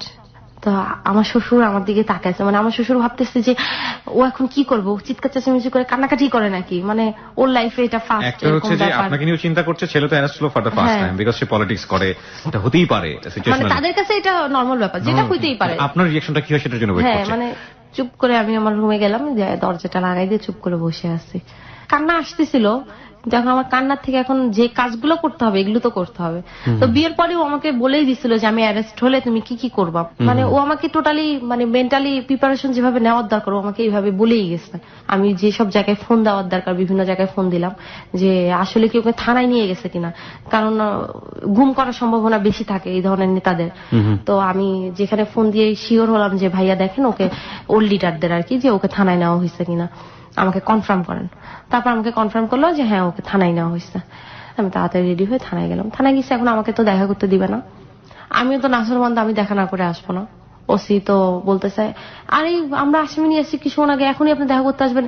কি আসামি, কি একদম কি হয়ে গেছে? হ্যাঁ, এতক্ষণের মধ্যে 10-15 জন দেখা করতে চলে আসছে আসামির সাথে। আমি বলতেছি আমি ওর ওয়াইফ, এতক্ষণ কি আসছে জানি না, আমি দেখা করেই যাব। তারপরে ওসি তো বুঝতেছে যে মেয়ে তো আসলে নাসরবান্ধা দেখা না করে যাবে না। লাস্টে ওসি একটা কনস্টেবল দিয়ে আমাকে ওর কাছে পাঠাইলো, ও আমি দেখা করতে গেছি। ও আমাকে দেখে, আমি কি কান্না করবো, আমাকে দেখে ওই কান্না করতেছে। মানে ও কান্না করতেছে যে ও তো খালি এই জিনিসই ভয় পাইতো, আমাকে বিয়ে করলো 4 মাসের মাথায় এটাই হইলো, অ্যারেস্ট হয়ে গেল। হ্যাঁ, অ্যারেস্ট হয়ে গেল। কান্না করো, আমার হাত ধরে খালি বলতেছে তুমি কান্নাকাটি করো না, কান্নাকাটি করবা না। আমি কি কান্দতেছি? কান্দছো তুমি? আমি হাসতেছি, কিন্তু সত্যি আমি তখন হাসতেছিলাম। আমি আসলে ইচ্ছা করে হাসতেছিলাম যাতে যাতে ও স্বাভাবিক থাকে। হ্যাঁ। তো তুমি কান্নাকাটি করতেছো ওখানে, এটা কান্নার কি হয়েছে? আরে রাজনীতি করো, অ্যারেস্ট হো ভাই, এটা নর্মাল ব্যাপার, এটা কোনো ব্যাপার না। আমার কাছে বলতেছে যে মনীষা তুমি আমরা মাফ করে দিও মনীষা। তো আসলে কিন্তু আমার কান্না আসতেছিল। তো যখন চলে আসবো ওর সাথে দেখা করে, তখন আমার আসলে আমার আর কান্না আমি আর ধরে রাখতে পারিনি, কান্নাই করে দিচ্ছি। তো চলে আসলাম পরের দিন। ও তো কোর্টে নিয়ে গেল, আমি কোর্টে গেলাম। কোর্টে ওখানেও কথা টথা বললাম। তারপরে আবার রিমান্ড চাইলো, 10 দিনের রিমান্ড চাইছে। পরে উকিল 3 দিনের করছে, 3 দিনের জন্য আবার থানায় নিয়ে আসলো। তো আমি তো থানায় এসে দেখা করলাম। এরপরে ওকে ঢাকা কেন্দ্রীয় কারাগারে পাঠানো হইলো। ওখানে ও জেলে থাকলো হচ্ছে 3 মাস। আচ্ছা, 2013 জুনের 13 তারিখে বের হল। আর এর ভিতরে আমি সপ্তাহে 2-3 দিন ওর সাথে দেখা করতাম। এর ভিতরে ঝড় হোক, বৃষ্টি হোক, আমার গায়ে জ্বর হোক, আমার এদিকে স্যালাইন লাগাই রাখছে পর্যন্ত। আমি রাত্রে স্যালাইন লাগিয়েছে, সকালবেলা আমি খুলে ক্যানুলাটা লাগানো, আমি ক্যানুলা লাগা অবস্থায় আমি জেল গেট গেছি ওর সাথে দেখা করতে। ওকে। তা আমি যাই হাত এরকম নিচে ঝুলাই রাখতাম, হাত তো করতাম না যে আমার হাতে ক্যানুলা লাগানো। চলে যাওয়ার সময় ও খেয়াল করতো কি ব্যাপার, এই আবার ডাক দিত, এই মনীষা দাঁড়াও দাঁড়াও দাঁড়াও। এদিকে আবার ঘুরে আসতাম, কি হয়েছে? তোমার হাত দেখি। আমি আমার হাতে কি? তুমি হাত উঁচু করো, তুমি হাইটা যাওয়ার সময় আমি দেখলাম তোমার হাতে সাদা সাদা, এটা কি? পরে তো নাসর মন্দা হাত উঁচু করতাম। পরে তো আবার কান্নাকাটি করতাম। ওই যে দৌড়াদৌড়ি যে করতাম কোর্ট জেলখানা, আমি দুর্বল হয়ে গেছি। তো ও তো এগুলো নিয়ে খুব কান্নাকাটি করতো, ও কানতো, আমিও কান্নাকাটি করতাম। তো এরপরে জামিন হলো, জামিন হওয়ার পর ও সোজা মিরপুরে চলে গেল আমাদের বাসায়। এরপরে আবার যাই হোক সবকিছু ঠিকঠাক হয়ে গেল। আমি চিন্তা করলাম যে এবার আমি ওরা ছাইড়াই দেবো, ডিভোর্স দিয়ে দেবো, আর এইভাবে সংসার করা সম্ভব না। কিন্তু ও বের হলো, বের হওয়ার পরে কি যে হইলো, মানে ও বের হয়ে জেল গেট থেকে সোজা আমাদের বাসায় গেল। যাওয়ার পরে আমি বললাম যে জেল থেকে বের হয়েছে, আমি বললাম চুল টুল সব কাইটা আসো, সেলুনে যাও। সেলুন থেকে আসার পরে ও আমাকে জড়ায় ধরার পরে কি যে হইলো, মানে আমি ডিভোর্স দেওয়ার যে এতদিন চিন্তা করলাম, মানে আমার সব চিন্তা মনে হয় সব চলে গেল, আর ডিভোর্সে দিতে পারলাম না। তারপর আবার ঠিক হয়ে গেল, আবার শ্বশুরবাড়ি চলে আসলাম, আবার সংসার চলতেছে। ডিভোর্স হওয়ার কথা চিন্তা করছিলেন এই কারণে যে এই ধরনের লাইফ লিড করা আপনার জন্য খুব ডিফিকাল্ট ছিল। বিকজ একে তো আপনি যে কোনো কিছু দেখলে নার্ভাস হয়ে যেতেন, সেই ছোটবেলা থেকে এই প্রবলেমটা আছে। এবং একই সাথে যেহেতু এরকম একজন নেতার সাথে বা একজন রাজনৈতিক নেতার সাথে আপনার সংসার জীবন, ভবিষ্যৎ জীবনের কথা চিন্তা করে আপনি এরকম একটা সিদ্ধান্ত নিচ্ছিলেন। হার্ডেস্ট রিয়েলিটি, প্রিয় শ্রোতা, যে ফিলিংসটা থাকে মনের মধ্যে, কিন্তু ফিলিংস এর পাশাপাশি আমাদের ব্রেনের একটা সাইড কিন্তু সবসময় লজিক নিয়ে চিন্তা করে। Logic most of the cases feelings এর কাছে পরাজিত হয়। যাই হোক, শুনি তারপর। তো তারপরে তো আবার ঠিক হয়ে গেল। তো এখন চিন্তা করতেছি যে বেবি নিয়ে নেব, ট্রাই করতেছি আমরা বেবি নেওয়ার, এখন কনসেপ্ট হচ্ছে না। পরে ডাক্তার দেখালাম, ডাক্তার বললো যে আমার প্রবলেম আছে, হরমোনের প্রবলেম আছে, হরমোনের লেভেলটা বেশি, কনসেপ্ট করবে না। কনসেপ্ট করবে না মানে কি? কনসেপ্ট কখনোই করবেন না? কখনোই করবে না বলতে বছর খানেকের ভিতর করবে না, এটা ট্রিটমেন্ট করতে হবে, বাকিটা আল্লাহ ভরসা। কিন্তু আল্লাহর কি ইচ্ছা যে আমি ওষুধ খাওয়ার 2 মাসের ভিতরই আপনি কনসেপ্ট করলেন। হ্যাঁ, ওকে। তো তারপরে ও আবার অ্যারেস্ট হইলো, আবার অ্যারেস্ট হয়ে গেল। ওকে, এটা হচ্ছে অক্টোবরের দিকে 2014। তখন কি রাজনৈতিক পরিস্থিতি আসলে খুব খারাপ ছিল। ইনফ্যাক্ট আপনারা সবাই জানেন যে বাংলাদেশের সেই সময়কার রাজনৈতিক পরিস্থিতি। আর আমরা কিন্তু বারবারই বলছি যে যেই ভদ্রলোকটি, ওনার হাজব্যান্ড জনি, তিনি বাংলাদেশের শীর্ষস্থানীয় 2টি রাজনৈতিক দলের যে কোনো একটির খিলগাঁও থানার সেক্রেটারি ছিলেন। তো তারপরে যেদিন ও অ্যারেস্ট হবে ওই দিন ও আমাকে বলতেছে, মানে ওই দিন আমাদের ডাক্তারের কাছে যাবে। আমি কিন্তু তখনও জানি না আমি কনসেপ্ট করছি, কিন্তু আমি খাইতে পারতেছি না, বমি বমি হচ্ছে, মানে সব ধরনের সিমটমই ওই ধরনেরই। তো আমাকে বলতেছে যে তুমি একটা কাজ করো, তুমি খাওয়া দাওয়া করো, খাওয়া দাওয়া করে রেডি হও, রেডি হয়ে থাকো, আমি ওই এক কমিশনার অসুস্থ, ওনাকে দেখতে যাবে। তো আমি বললাম যে তুমি যাচ্ছ এই অবস্থায়, দেশের অবস্থা ভালো না, যাওয়াটা ঠিক হবে না। বলে আমি দেখে চলে আসবো, তুমি রেডি হও খাওয়া দাওয়া করে। আমি বললাম তুমি খাওয়া দাওয়া করে। বলে না আমি খাওয়া দাওয়া করবো না, আমি আয়সা খাবো, তুমি রেডি হও, আমি তোমাকে ডাক্তারের কাছে নিয়ে যাবো। আমি মাত্র খাইতে বসছি আর এই সময় ওর এক ফ্রেন্ড ফোন দিচ্ছে, ফোন দিয়ে বলতেছে যে জনিতে এরকম অ্যারেস্ট হয়ে গেছে। কি আবার অ্যারেস্ট হয়েছে? আমি ওরা বারবার বললাম তুমি এখন বের হো না, এরপরও বের হইলো। আমি গালিগালাজ করতেছি ওরা। আমি তখন আমার আম্মুর বাসায়, আমি সোজা আবার আমার শ্বশুর বাড়িতে গেলাম। যাই দেখে আমার শাশুড়ি কান্নাকাটি করতেছে। আমি আবার যাদের কাছে ফোন দেওয়ার দরকার তাদের কাছে ফোন দিলাম। সবাই বললো যে মনীষা টেনশন করো না। সবাই বাসায় চলে আসলো অলরেডি। আমার শরীর খারাপ শুনে তো আরো ওর লিডাররা তাড়াতাড়ি বাসায় এসে আমাকে সান্ত্বনা দিচ্ছে যে এটা কোনো ব্যাপার না, আমরা যাও তাড়াতাড়ি সম্ভব বের করে ফেলবো। তা আমি আবার সন্ধ্যার দিকে ওর জন্য খাবার টাবার নিয়ে আমি আবার থানায় গেলাম। থানায় যাই, মানে আমি থানার গেটে যখন ও ঢুকবো, গারদের গেটে, ও আমাকে দেখেই ননস্টপ কান্নাকাটি করতেছে। মানে আমার শরীর খারাপ এই অবস্থায়, মানে আমার এমন অবস্থা হয়েছে আমি খাওয়া দাওয়াই করতে পারতাম না, খাইতেই পারতাম না, আমি টোটালি স্যালাইনের উপরে থাকতাম। ও আমার দেখে খেলে কান্নাকাটি করতেছে, বলতেছে তুমি কি ডাক্তারের কাছে গেছিলা? আমি বললাম গেছিলাম তো। বলছে যে ডাক্তারের কাছে গেছিলা, ডাক্তার রিপোর্ট দিচ্ছে? আমি বললাম না, ডাক্তার তো এখনো রিপোর্ট দেয় নাই, আমি টেস্ট করে আসছি, রিপোর্ট দেওয়ার কথা ছিল কিন্তু তোমার এখানে আসবো এই জন্য আমি রিপোর্ট নিয়ে আসি নাই, কালকে নিব। বলে তুমি কিন্তু ডাক্তার দেখাও, মেডিসিন টেডিসিন দিলে এগুলো খায়ও ঠিক মতো, কোনো করো না, আর আমার এবার বেশি দিন লাগবে না, আমি বের হয়ে আসবো। তো তারপর কোর্টে চালান করে দিল আবার ঢাকা কেন্দ্রীয় কারাগারে। তো এর মাঝখানে আমি রিপোর্ট পাইলাম যে আমি কনসেপ্ট করছি, আমার অলরেডি 3 মাস পার হয়ে গেছে। তো আমি আবার জেল গেটে জানাইলাম একজনকে, ওখানে একজন পরিচিত মানে জেলার ছিল, ওনাকে আমি ফোন দিয়ে জানাইলাম যে আপনার ভাইয়ের কাছে এরকম খবর দিয়ে দিয়েন যে ভাবি যে টেস্ট করছে ওইটা পজিটিভ হয়েছে। উনি কি শুনছে, উনি যাই বলছে ভাই ভাবি এরকম ফোন দিছে, ভাবি বলছে ভাবি যে টেস্টটা করছে ওটা নেগেটিভ হয়েছে। ও শুনেও আবার কান্নাকাটি শুরু করে দিচ্ছে। পজিটিভ আর নেগেটিভ শুনেছে? নেগেটিভ বলার পরে ও খুব কান্নাকাটি করছে। এই 2 দিন পরে আমি দেখা করতে গেছি, দেখা করতে যাওয়ার পরে আমার বলতেছে যে তুমি কি বেশি কান্নাকাটি করছো? আমি তো হাসতেছি। এখন বলতেছে তুমি কি বেশি কান্নাকাটি করছো? আমি বলছি না, কান্নাকাটি করবো কেন? আমি বলছি তুমি নিউজ পাইছো? বলতেছে আমি তো নিউজ পাইছি, নিউজ পাই তো আমার অবস্থা খারাপ, আমার মন মেজাজ এত খারাপ জানো। আমি তো অবাক হয়ে গেছি, মানে আমি তাকায় আছি, আমি কি ব্যাপার, ও খুশি হইলো না, ওর মন মেজাজ খারাপ হয়ে গেল, মানে এটা আমি মনে মনে ভাবতেছি। তো তারপর আমি বলতেছি তোমার মন খারাপ হয়েছে কেন, তুমি খুশি হইলা না? এতদিন ধরে এত ট্রিটমেন্ট করলাম, এত তুমি খুশি হইলা না?